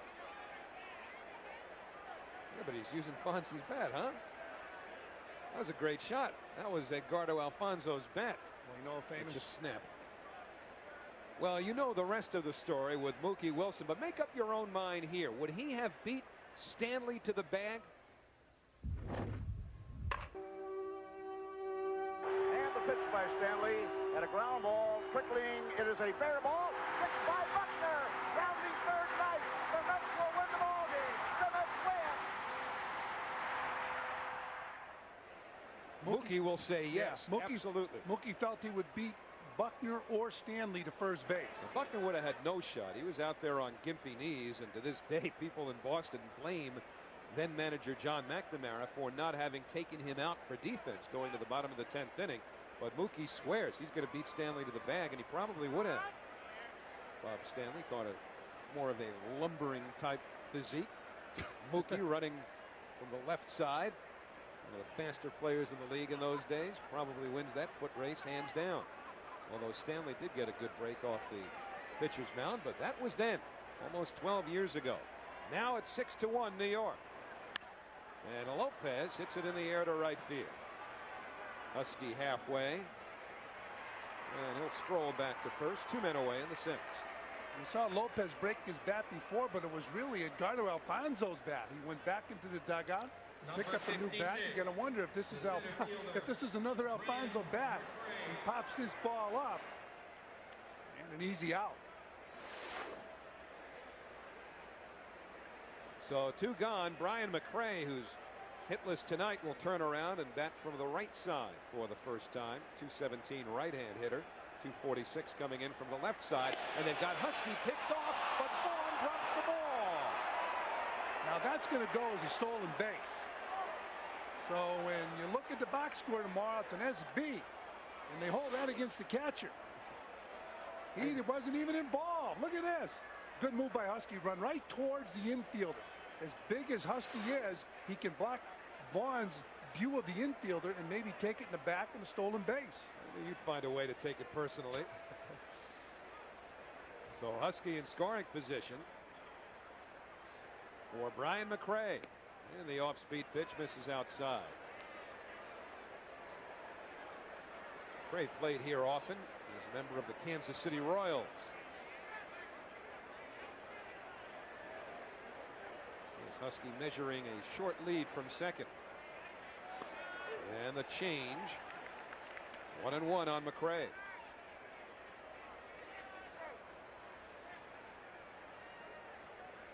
Brian Barkley, 22 years old, from Conroe, Texas. Red Sox drafted him 4 years ago. As we mentioned before, just had some AAA experience this year after playing all of last year in AA. And whether it's expansion or any other number of factors, more pitchers go directly. And in Barkley's case, it wasn't directly, but it seems that more pitchers go from AA directly to the majors today than ever before. McRae's like hitting here, and he lines one to left. Bragg coming on, and he makes the catch. Nice play by Darren Bragg, and the side retired. No runs, no hits. A hit batsman, and a nice play. Goes after John Valentin, Nomar Garcia-Parra, and Mo Vaughn. Here in the Red Sox 6th, and the Jeep Eagle game summary, all Mets, at least most of it. How about Castillo with the home run and Olerud? Lopez a home run. Gilkey, Vaughn, Piazza probably would have hit one, but he's getting x-rays. Yeah, but that bottom notation there, really as important, if not more so than anything, because you've got to have vision and see this thing long term. And if Piazza's going to miss any length of time, obviously that's more injurious to the Mets than a win would be to their benefit tonight. 1-1 on Valentin.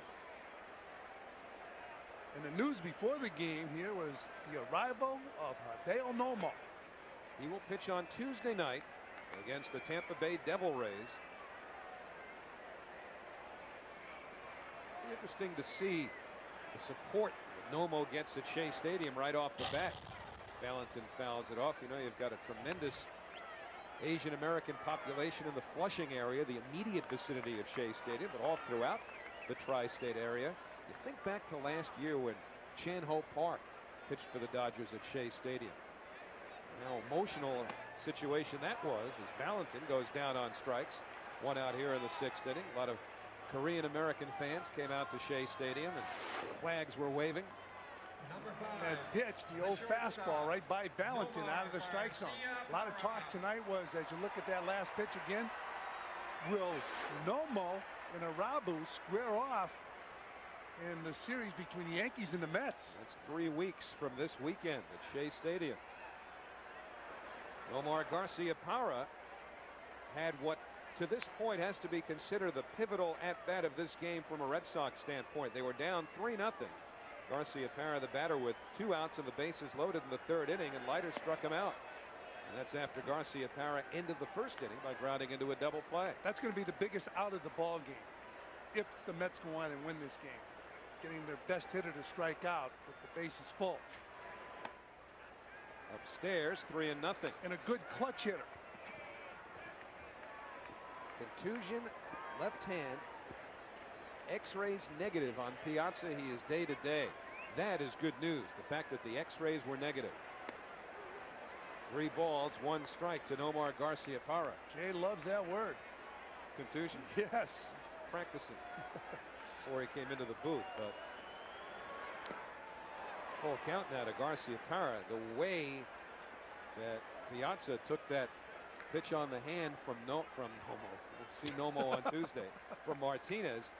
You just worry about broken bones there, and thankfully there are none. A walk to Garcia Parra. That's the 4th walk issued by Al Leiter. Mo Vaughn coming up. A big story tonight. Hideo Nomo, now a New York Met. Mets GM Steve Phillips explained before the game why he made the deal. I think that getting somebody of Hideo Nomo's caliber to add him to your pitching staff, your starting rotation, for us, it really has filled out that rotation where every day we know what we can get out of our starter, and we had to give up some pitching, and obviously Dave Malicki and Greg McMichael have helped us to this point, but we think we have enough depth in the bullpen to cover ourselves. Getting Brad Klontz back helped quite a bit as well, and we think we're a better pitching staff right now. Mo Vaughn, the batter, 1-0. But I had an interesting talk after that interview with Steve Phillips about what input Mike Piazza might have had in the Nomo deal. Inside to Vaughn, 2-0, and he said they did not tell Piazza while the deal was being constructed, as a matter of policy. Take a look at what Nomo has done. Now you can be cynical or skeptical and note that the numbers have declined, the earned run average numbers, each of his 4 years now in the major leagues. But I asked Steve Phillips, well, why not bring Piazza into the loop? Because he caught him, and he caught him recently. And he said, well, we don't want to give one of our players, the information that, we might be going after this guy, because then the question's going to be, well, who are you going to give up for him? And didn't want to get into any information possibly leaking out under the circumstances with a lot of teams in the running for him. But just as a matter of policy, he figures, listen, Dave Wallace is here. Wallace knows him better than anyone, having been his pitching coach since Nomo came to the major leagues. And that their scouts had an even more recent feel for Nomo as opposed to Piazza, who last caught him a few weeks ago. So he figured they wouldn't bother dealing with Piazza on the possibility of a Nomo trade. Olerud to second.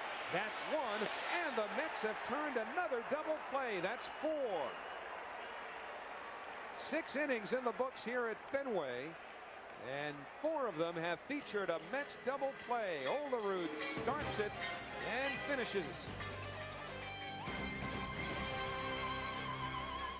When Tampa Bay makes its first visit to Shea, the Mets sting the Devil Rays, and Fox Sports New York has it Monday at 7:30.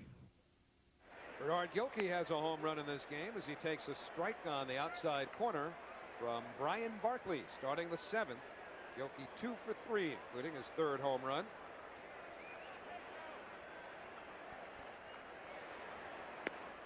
That's outside. His home run, the 4th and final one off of Pedro Martinez tonight. Mets leading 6-1 here in the 7th. Trying to break a 3-game losing streak when they totally stopped hitting. But Gilkey keeps hitting. His 3rd hit of the night as he finds the hole between short and 3rd. The Mets have their 9th hit of the ball game. So, Fran, let's revisit that Aflac trivia question. Who ranks 2nd? I'm going with George Herman Ruth. Could be wrong. Well, he had a great career pitching here. There it is, the big fella, Babe Ruth. Great career pitching here in Boston. And they say it's the Ruth jinx here in Boston. One of the reasons the Red Sox have never won a World Championship since the Babe left. Castillo, with the 3rd baseman Valentin playing back, drops a bunt down. So he's not enamored of his home run power as one might think. We've seen him do that before, where he tries to lay down a bunt. He did it in San Francisco, and when he failed to bunt the ball, that was an at-bat when he hit the home run. So the X-ray's negative on Piazza. He's day-to-day. In fact, Bobby Valentine was talking in Pittsburgh about resting Piazza one of the games against the Pirates. Piazza played all three, but also was thinking about DHing Piazza at least part of the time here in Boston. Here in Boston, the media surrounded Piazza too. Everybody wanted to talk to him, not only about Nomo, but about the trade coming to the Mets. And Mike has told me repeatedly he loves it here in New York. He hopes everything works out where he's here for a long time. Mets will be loaded if he stays in New York. Todd Hundley healthy. We'll have some thunder in the middle of that lineup. Outside, 2-1 to Castino. Just told you about one Bambino. Here's what the other one can do, right? Or we'll show you eventually what the other one can do, because Alberto Castillo is nicknamed Bambino by his Mets teammates. Gilkey leads from first.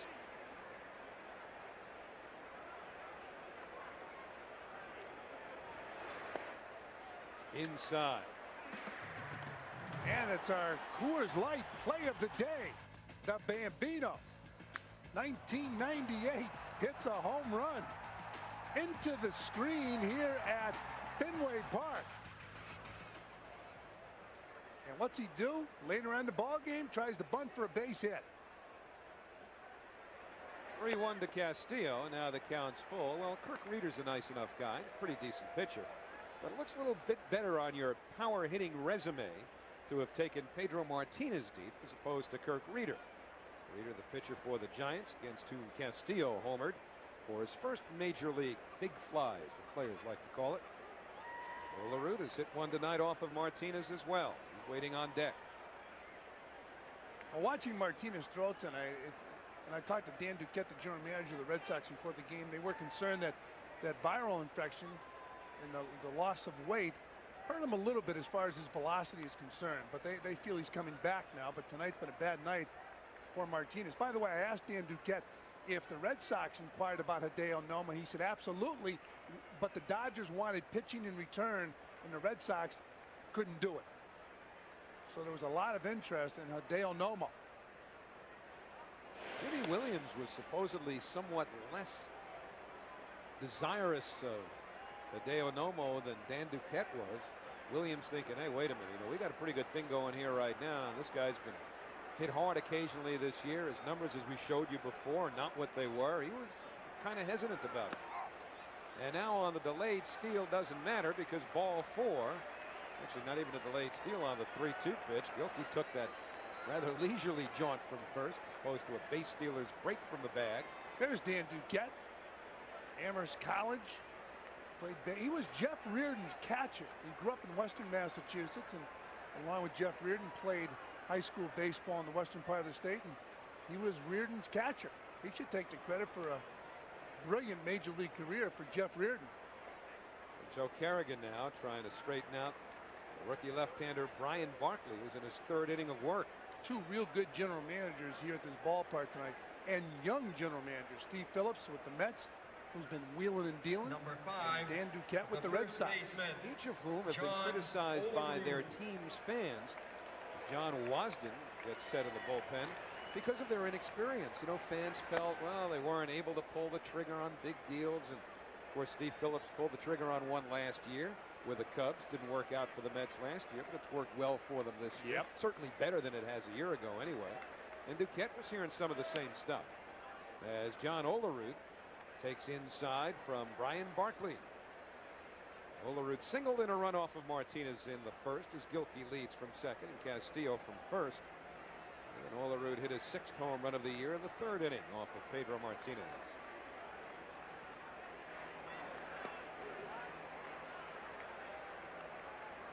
One ball, one strike now, and John Olerud has done that all year. Once again, he has that real high batting average coming into tonight's action.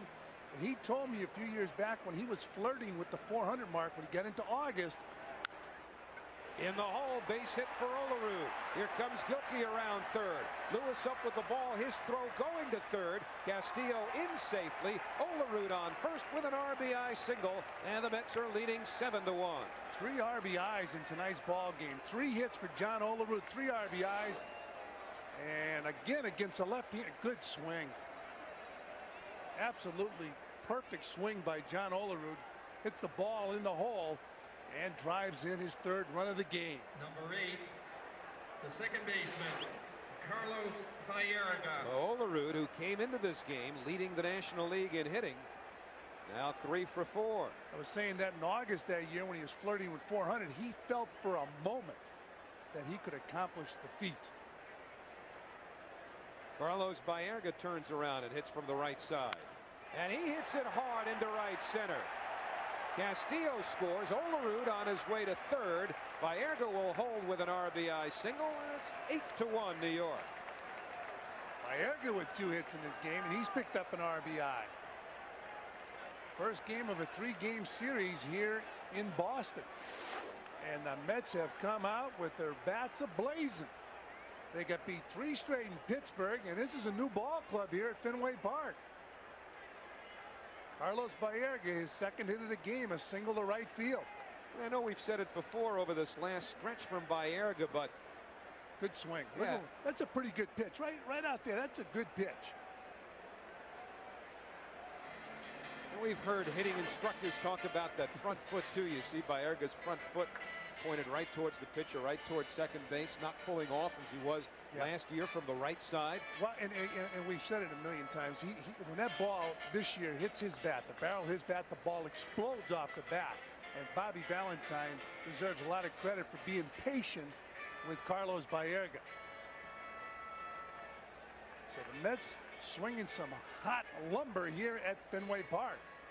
Don Wasden answers the on-the-point call to the bullpen. Mets with 8 runs, 11 hits, and they're on their way, leading the Red Sox 8-1 tonight at Fenway. Like a Tri-State GMC dealer.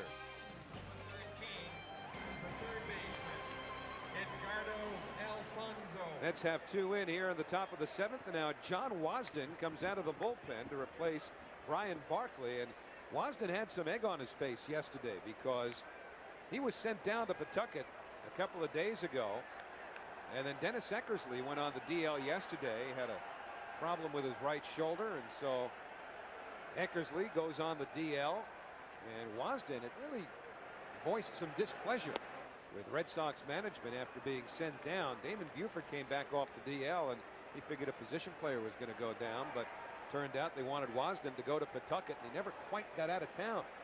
He had some pretty harsh things to say, which found their way into the newspaper yesterday. And did you say, I take it back? Well, no. Eckersley told him, now don't try that misquoted routine. 1 ball, 1 strike to Edgardo Alfonso. I mean, he was basically giving it the old Ralph Cramden, humana, Mr. Duquette. I didn't really mean it. Fonzie twice has ended innings bouncing into a fielder's choice, a 3rd time by striking out. On the inside corner. 1-2 to Alfonso. It's Olerud at 3rd and Baerga at 1st. John Wasden came here with a deal that sent Jose Canseco back to Oakland. Canseco red hot this year swinging the bat.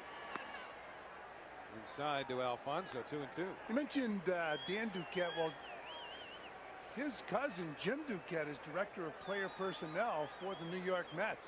Does a fine job working with Steve Phillips. It'll be a 2-2 pitch to Alfonso, and he hits it the other way. In comes Lewis. Tagging is Olerud. Down the line comes Olerud. Play at the plate, but he's safe. That great speed again. We saw Olerud with the good speed in Pittsburgh steal a base. And Alfonso just picked up an RBI because of Olerud's speed. Alfonso hitting a fly ball to right field.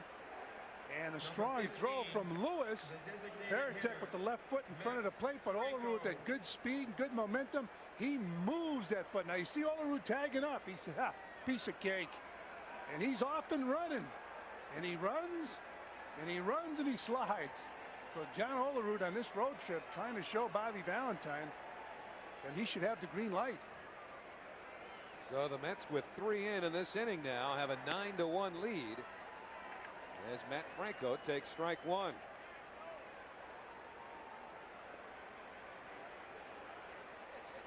Stolen base in Pittsburgh took everybody by surprise. Even John could not suppress a laugh when he got to second base. Franco fouls it away. 1 ball. Pardon me, no balls, 2 strikes. And in the last year, John Olerud went the whole year without a stolen base. And Mookie Wilson, the first base coach for the Mets, also in charge of the base runners here, and has trained them all about reading pitchers and taking leads and improving their stolen base capacities. Mookie said, "Listen, I didn't get you one last year, but I'll get you one this year." And we've been kidding about John Olerud stealing that base, but every now and then, if he could do that in a key spot and make it really important and come around to score. Of course, they weren't holding him on the other night. But you can still do it. You don't have to have blazing speed. It's the element of surprise. A lot of times, a pitcher's on the mound, he figures this guy's going no place, so I'm not even going to concentrate on him. And you can steal a key base, get in scoring position, and score a huge run for your ball club. And the 1-2 pitch to Franco off the outer edge. So John Wasden had some explaining to do. Didn't actually even get out of Boston. Never did make it to Pawtucket. Jimmy Williams giving him some more work, albeit at this point in a mop-up role. Franco is down on strikes. 2 outs now in the 7th. First strikeout for Wasden. Wasden throwing, that's good location right there. He gets that pitch and sneaks it past Matt Franco. Bobby trying to keep Matt Franco fine with that bat because he proved how important he was last year coming off the bench. And one thing Bobby Valentine will do for his pinch hitters, he'll get them playing time. Husky fouls it straight back. Butch has walked, single, came around to score in the 4th inning. And been hit by a pitch. That's Baerga. He singled in a run. Did that batting right-handed. Carlos now 2 for 4. Hits from each side of the plate tonight.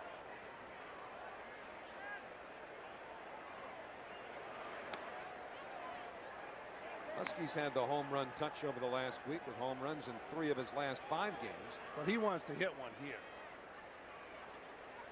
He wants to go over the green monster. I figured if Castillo could do it, then he's going for a shot at it. But he fouls it back, 1-2. And Husky got a pitch that he could drive and fouled it back. Castillo did it. He said, "Butch, I'll work with you later on." Husky, 26 years old, with a lot of talent, made himself into a decent right fielder. Remember, they used to take him out for defensive purposes. Now they think he gets the best jump on the ball of all the outfielders. Foul tip held by Varitek. So the side retired as Wasden settles things down coming out of the bullpen, just as Turk Windle will do for New York with a big Mets lead. So Al Leiter comes out of the ball game, and Turk Windle will come on. And his first pitch inside to Jim Leyritz. This has to be a big thrill for Turk Windle because he grew up in Western Massachusetts. Fastball for a strike, 1-1. Windle making his 15th appearance. Last work in the Pittsburgh series. It was in Monday's game. Got 2 innings of work there. He was entertaining Peter Gammons prior to the game, kicking a baseball up onto the green monster. They saw him punting a football in Pittsburgh the other day. And the slider gets Leyritz. You know, if you're from New England and you were a hitter and you played any baseball whatsoever, your biggest dream was to do this with a baseball. right up and over the green monster and into the net. Now, it's not a dream for Turk Wendell.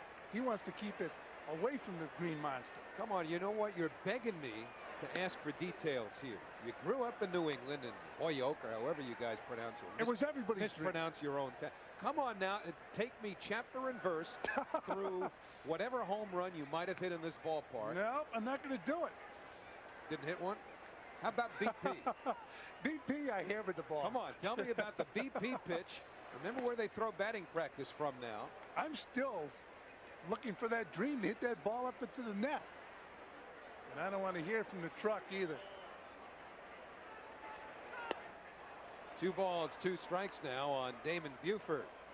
Now, you must have hit a home run during batting practice. Well, yeah, BP, I had it down to perfection. The game was different. They had that curveball and slider. I tried to outlaw it. The small detail. In the air, right field. Husky turned the wrong way, but recovers.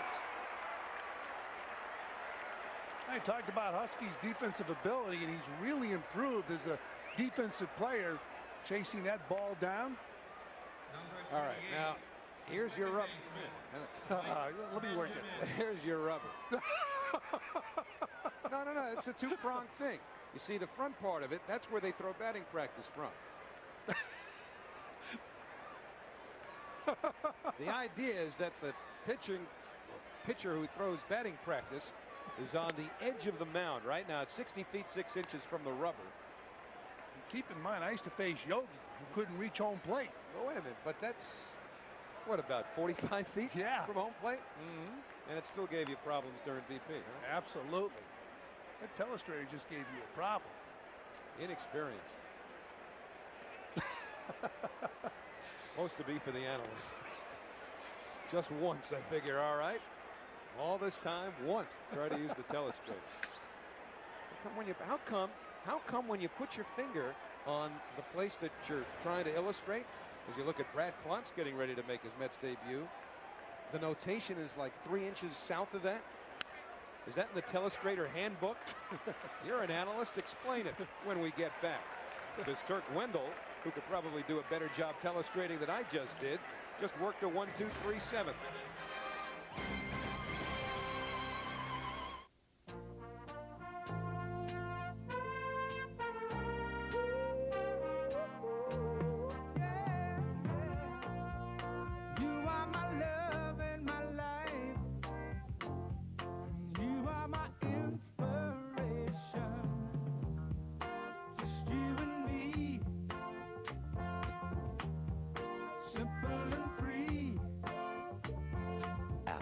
Insuring over 40 million people worldwide. No, I don't need vinyl siding. This is an apartment. I can't get away from these salesmen. I'm Jim. Hi, Jim. This is for you. Hello. And make sure you deal with a pro, like your GMC dealer. It's closer than you think. Here, let's take a look. The power you want, the space you need. Lease a loaded Jimmy SLS now for $296 a month with just $796 due at lease signing. See your tri-state GMC dealer. Oh, no, don't get it. You'll find it easy to get to. But very hard to leave. It's the Mohegan Sun way. You keep the line short and the action nonstop. It's the Mohegan Sun way. Everybody wins at these tables. It's the Mohegan Sun way. We'll make every visit one you'll remember. It's the Mohegan Sun way. Exit 76 off I-95 in Connecticut. Like no place on earth. Come experience the Mohegan Sun way.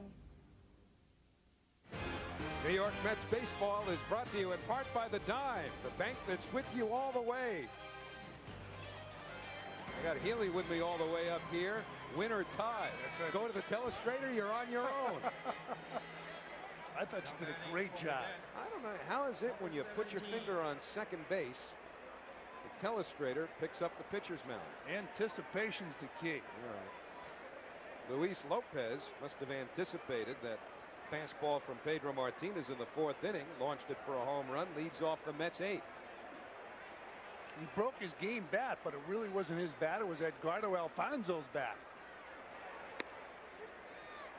And the first pitch of the 8th inning by John Wasden, there for a strike. Lopez hit his first Mets home run last year off of Carlos Perez of the Montreal Expos, for whom Pedro Martinez played. 0-2 to Luis Lopez. Lopez, Brian McRae, Bernard Gilkey, scheduled hitters for New York here in the 8th inning.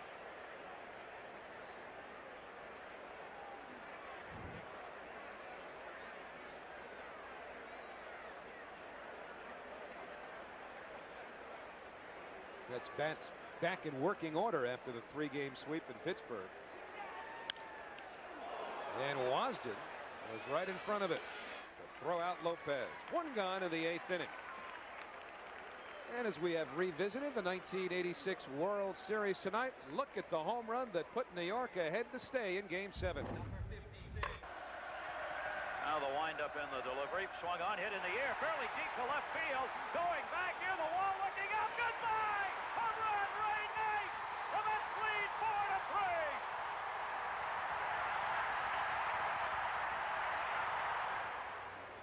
4-3. Off of Calvin Schiraldi. McRae lifts one foul. Vaughn over once again. This time Benjamin joins them. Probably figured they'd still have some of those sodas and peanuts out there. Vaughn was shopping again. We had some footage last year of Mo Vaughn when he played at Seton Hall, and how he mentioned at the time didn't eat quite as well when he was a student at Seton Hall as he has in the past, although he's lost a lot of weight over the winter. He's had to. Remember, he hurt his knee against the Mets last year. Missed some time. And the split, 0-2 to Brian McRae. You know, we saw John Olerud hit a home run this game into the bullpen, and Luis Lopez. What amazes me is Ted Williams, when he played the first part of his career, the bullpens weren't out there, so he had to hit the ball even further to hit a home run. And the 0-2 pitch bounced to Vaughn. And Vaughn takes it himself. I think Mo might have thought that was the 3rd out. Did he make a motion? Well, this is last week at Yankee Stadium. Remember, the Red Sox had an 11-0 lead. The Yankees were starting to come back. And this is only part of a Mo Vaughn tirade that earned him a reprimand from his mom. His mother saw some of that anger and frustration eking its way out in some less than choice words, some salty language, as you would say. And Mo's mom called Mo and set him straight. Said, that's a bad example. Well, I know that his dad was a well-known educator in the state of Connecticut and had a tremendous influence on some youngsters. One in particular who told me that Mo's dad had a tremendous influence on him, Calvin Murphy, who was an outstanding basketball player from the state of Connecticut, grew up in that area, and Mo's dad had an influence on his life.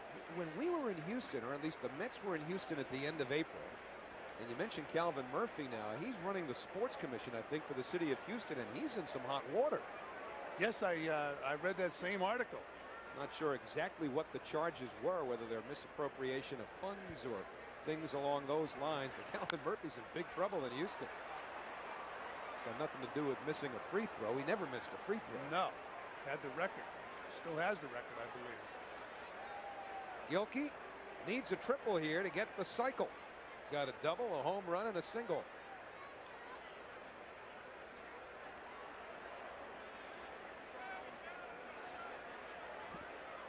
And the 0-2 to Gilkey. In the air, center field. Buford over. And there won't be a cycle tonight for Bernard Gilkey. If there is, Bobby Valentine's going to be angry because he's got an 8-run lead and Brad Plotz is on his way into it. For a lot of new cars, mid-size means mid-power, mid-performance, middle of the road. Introducing the Regal Supercharged Challenge. Drive into your Buick dealer and check it out. Regal gives you supercharged power, performance, and great looks for thousands less. And now you can lease a supercharged Regal for just $319 a month. Take the Regal Supercharged Challenge. Where's technology going? Photonics, pharmaceuticals, biotech. They're coming to Connecticut to grow. Software companies here are growing faster than in Silicon Valley itself. Since January of '96, more than 450 high-tech firms were launched from here in Connecticut, capitalizing on some of the most highly skilled workers in the world. Call us and see how much power we can put behind your business. 1-0 delivery to him. Gilkey, long drive. If it's fair, it's gone. It's over. Way back. Way back. Goodbye. Home run. It is. It's over. Mets win. Show up at Shea on Father's Day, June 21st. All men 15 and over will get a Father's Day floppy hat courtesy of Tropicana and ShopRite. Be here when the Mets take on the Florida Marlins. For tickets, call 718-507-TIXX. That's 718-507-TIXX. Happy Father's Day. Go to the last of the 8th inning with the Mets leading 9-1, and the interleague wars continue Monday night. Fox Sports New York will have the Mets against Wade Boggs and the Tampa Bay Devil Rays. First pitch a little after 7:30, and then on Tuesday, Hideo Nomo makes his Mets debut against the Devil Rays. Another 7:30 start here on Fox Sports New York. Interleague action coming up, so make sure to check your local listings. And welcome to the New York Mets, Brad Klontz. 27 years old, out of Stewart, Virginia, pitched last couple of years with the Atlanta Braves, and then he was picked up on waivers by the Dodgers, started the season in LA. They sent him down to AAA, and the Mets picked him up late last night in the trade for Hideo Nomo as Dave Malicki and Greg McMichael went to the LA Dodgers. So Brad Klontz becomes the third Mets pitcher. Bobby Valentine and Bob Apodaca will take a look at his work. Jason Varitek, the Boston catcher, leads off here in the 8th inning. 9-1 Mets. And a nice play by Olerud. And Klontz got to the bag. Olerud wasn't sure whether or not he'd do it himself or Klontz would get there. It looked like Varitek might beat this out. Nice play by Olerud. And he realized that Varitek had a shot at beating him the first, and he flips to Klontz. Number 56, the left fielder.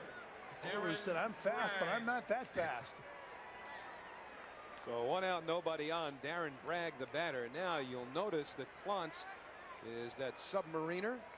And generally, these right-hand submariners have trouble with left-hand batters. And if you're right-handed you're facing, you want to try to hit the ball right back at the pitcher or to the right side. Tough to pull those guys. Double barrel action, both left-handers. Dennis Cook and Brian Bohannon in the Met bullpen. 1-0 now to Darren Bragg. There he is. And he's, again, you'll have to take our word for it, but he's got number 16 on under that jacket. First Met to wear it since Doc Gooden. Charlie Samuels, the equipment manager who's in charge of dishing out uniform numbers, was not going to give number 16 away, but then Nomo came along and he figured, all right, he's accomplished enough, I'll do it. It's going to be interesting to see how Nomo adjusts to the media coverage, which is tremendous in New York. He's had a very acrimonious, I guess would be the word, relationship with the media from Japan. And I think the media in New York is generally, and I'm not there all the time, of course, but what I hear is that the media, never mind the Japanese media, but the English-speaking media in Los Angeles is not generally as critical or demanding as they are in New York. And so that's something else for Nomo to concern himself with if he chooses to. If you look at the Delta Airlines upcoming schedule, we'll be back with you against the Tampa Bay Devil Rays on Monday. Fox and then ESPN will handle the rest of this series. And don't forget, Nomo makes his Mets debut in that Tuesday night game. So it'll be Nomo pitching to Piazza, we hope, Tuesday in New York. Brett Butler, when he came to the Mets, really had to adjust, and he talked about it. He and I had one rather acrimonious discussion about the differences in reporting ball players on field. Never mind the off-field stuff, but just the way their on-field playing is reported in New York. Butler found much more harsh than it was in Los Angeles. Of course, that was his opinion. But he felt that the media here kind of looked for things that were negative. I didn't feel that way. I thought it was just a matter of reporting what he did. Brett Butler, when he was with the Mets in 1994, had what by his own admission was a miserable day at Shea Stadium. 2-1 to Darren Lewis. He was thrown out a couple of times on base, made 1 or 2 bad plays defensively. And I was doing the Mets extra postgame show at the time. Basically said that Brett Butler probably played about as bad a game as he's capable of playing today. Pick up the papers the next morning. Butler said, and I quote, "That was the worst baseball game I ever played in my life," end quote. I get to Shea Stadium the next day. First thing I'm told is, "Hey, Butler's looking for you." He's got boxing gloves on. Said his wife heard what you said about him after the game and was never so embarrassed for her husband in her life. And all I was saying was the same thing that Butler said about himself. I said, "Listen, if you want a tape of it, I'll be glad to give you a tape." He said, "Okay, I'll take one." Never spoke to me about it again. Provided a tape, but never spoke to me about it. Did he ever speak to you again? No. But, you know. But the amazing, the point of the conversation here is that the New York media simply, if you have a bad game, say you had a bad game. Now, in certain cases, you can go overboard, but there was nothing overboard that day. And part of Butler's discussion with me in response to what he'd heard was how they never would have said things like that about me in Los Angeles, which I found stunning. Stunning, because there was nothing out of the ordinary about what he'd done that day. So that's something that perhaps, as we talk about Hideo Nomo, he'll have to deal with as well. Rob, who has struggled in New York with the media, but especially with the Japanese media. Talking about Hideo Nomo. It's pop foul, drifting back into fair territory. Castillo had his back to the plate. He caught it halfway between the mound and home plate. First inning of work for Brad Cluntz as a New York Met. And we go to the ninth. New York Mets baseball is brought to you in part by Chase. The right relationship is everything.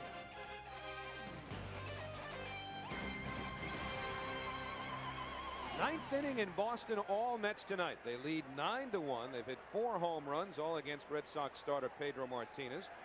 This is John Wasden facing Alberto Castillo, who has one of those home runs.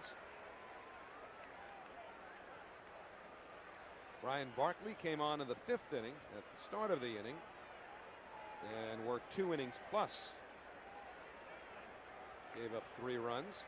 Wasden got 3 outs in the 7th, got the Mets in order in the 8th. Wasden has retired all 6 that he's faced. Eduardo Alfonso hit a sacrifice fly to greet Wasden in the 7th inning. Looper towards second, and Benjamin's got it for the first out. Well, back in the 1st inning, the season could have ended for Mike Piazza. He gets hit with a fastball from Pedro Martinez. And he had to leave the ball game. It's a contusion of the left hand, and he had it x-rayed. The x-rays were negative. But Alberto Castillo stepped in tonight and hit one over the Green Monster. Second career home run, both this season for Castillo. And now Jim Tatum will bat for John Olerud. The Mets leading by 8. Bobby Valentine giving Tatum an at-bat. Takes a slider. No balls, 1 strike on Tatum, who was one of about a half dozen Mets out for early batting practice today. Well, you've got to take extra batting practice if you come into Fenway Park. You got to hit one over the wall. The wall, such a concern for so many who come into Fenway Park, but it has not played a role at all, at least in terms of defensively, balls going off it. Bobby says he's thinking about the wall. I was talking to Bobby about the art of playing left field here, because Bobby played it when he was with the California Angels. That's on the outside corner to Tatum. The guy who played the wall the best I've ever seen, Carl Yastrzemski. 3 strikeouts now, but here's what Valentine told me. Bobby said his philosophy was to play shallow. Try to take the base hit away rather than worry about a ball dinging off the top of the wall or halfway up the wall. There's Yaz's number 8. I'll never forget there was a headline in one of the New York papers when the Red Sox won it, I believe it was in '67. Yaz Mataz and all his jazz. Of course, Yaz grew up out in the Hamptons. Fouled away by Baerga. Yastrzemski had one of those seasons in 1967 that so few players in the history of the game have ever had. He dominated a season, winning the Triple Crown. Now he tied for the home run title with Harmon Killebrew. And they gave him a Triple Crown the year after Frank Robinson had done it with the Baltimore Orioles. And early that year, Robinson was leading in all three of those categories until he was injured. But how many seasons have there been in baseball? It's a rhetorical question. There's no need to offer an exact guess. Have been known for one person. I mean, you think of 1985, you think of Dwight Gooden. You think of 67 here in Boston, you think of Yastrzemski. Baerga pops it to the left side. A committee, but finally it's Garcia-Parra who chairs. So the Mets go in order in the ninth, but they take a huge lead into the last of the ninth inning, and in comes Hudak. Last of the ninth inning, Mets in firm control of this one. Al Leiter, the beneficiary of this offensive explosion by the Mets. One last look at 1986 and how the World Series ended. About to let the same thing happen to them. He struck him out. Struck him out. The Mets have won the World Series, and they're jamming and crowding all over Jesse Orasco. The dream has come true. Mookie Wilson, central figure in the most famous at-bat in Mets history in Game 6. I think it's unfortunate for Mookie also because he's going to be remembered for that error by Bill Buckner. Mookie had a real solid major league career. One of the most exciting base runners I've ever seen. John Hudak into work the ninth inning, obviously not in a save situation, but Bobby Valentine giving his entire bullpen, or at least some of it, a chance to get work. Kirk Wendell, Brad Klontz in his Mets debut. Klontz just walked one. Got the three other Red Sox hitters in the eighth inning. And the fastball 0-2. Well, maybe Hudak has something to gain from the trade because Bobby Valentine told me before the game that Brad Klontz essentially is just going to have to get to the back of the line in terms of Met relievers who are looking for work. And one of Bobby's main goals over the last little while has been to get more work for Mel Rojas. And this trade will give him the ability to do that. Slider missed, 1-2. When I was talking to Dan Duquette down in the field, he was very high on Mel Rojas, who he had in Montreal. And Mel walked over, and when they were talking, Dan mentioned about the shape he's in, how he's in better shape than he's ever seen Rojas in. So Garcia-Parra down on strikes. One gone in the ninth inning. Make sure to stay tuned tonight following our telecast of the Mets and the Red Sox to Fox Sports New York. Fox Sports News gets you up to date on all of the sports activity around the country today, including more on the Hideo Nomo trade. Remember, the rumors were that Hudak would be traded away from the Mets. But when you watch him throw, he has that God-given gift of an overpowering fastball. You've got to love his arm if he stays healthy. Should be a good matchup right here. Fastball inside to Mo Vaughn. Single, a home run, and a double play. And Hudak's going to challenge the hitter. He's going to throw fastballs. He's going to throw them for strikes, and you can beat him if you can make contact. By the way, make sure to make contact with our post-game activities immediately after this game is over with. Deep to right field by Vaughn. Husky to the wall. That's a counter. Well, he challenged him.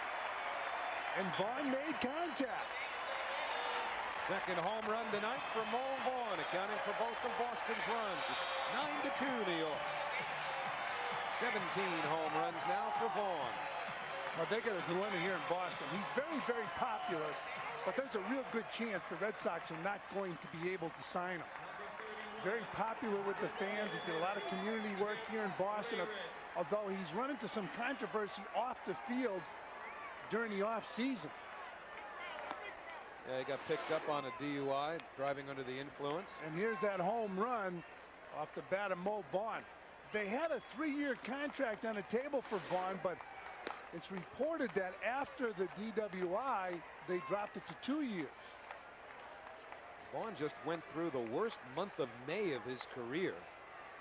Hit well over 300 lifetime during that month. Only hit 248 this year. And a lot of people in Boston tend to ask the questions that Mike Piazza's already started to hear on a daily basis. What are you going to do next year? You know, is Piazza going to sign with the Mets or not? Vaughn's been hearing that here all year, and some of the people covering this club thought that the volume of questions and the incessant curiosity about his intentions after this year might have started to get to him a bit. Well, wherever the Mets go, there's Hideo Nomo, who just joined the ball club, traded over here yesterday. Wherever Mike Piazza goes, everybody swarms around him, and it's a taxing thing on a player, I'm sure. 2 men out of the 9th inning as Leyritz goes down on strikes, and just before Vaughn launched his 2nd home run of the night, we reminded you to stay tuned to our post-game show, not necessarily to see John Hudek strike Jim Leyritz out again, but to see the press conference held by Hideo Nomo earlier. And I'm telling you, they were swarming around him. They were swarming around Piazza. They were swarming around Dave Wallace. They were swarming around Bobby Valentine.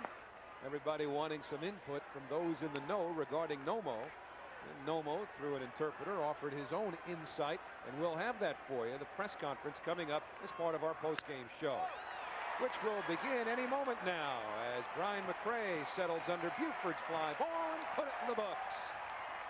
The Mets end their 3-game losing streak rather emphatically. Hudek gives up the home run of the 9th to Mo Vaughn, which means nothing because the Mets have come in here and hammered the Red Sox 9-2.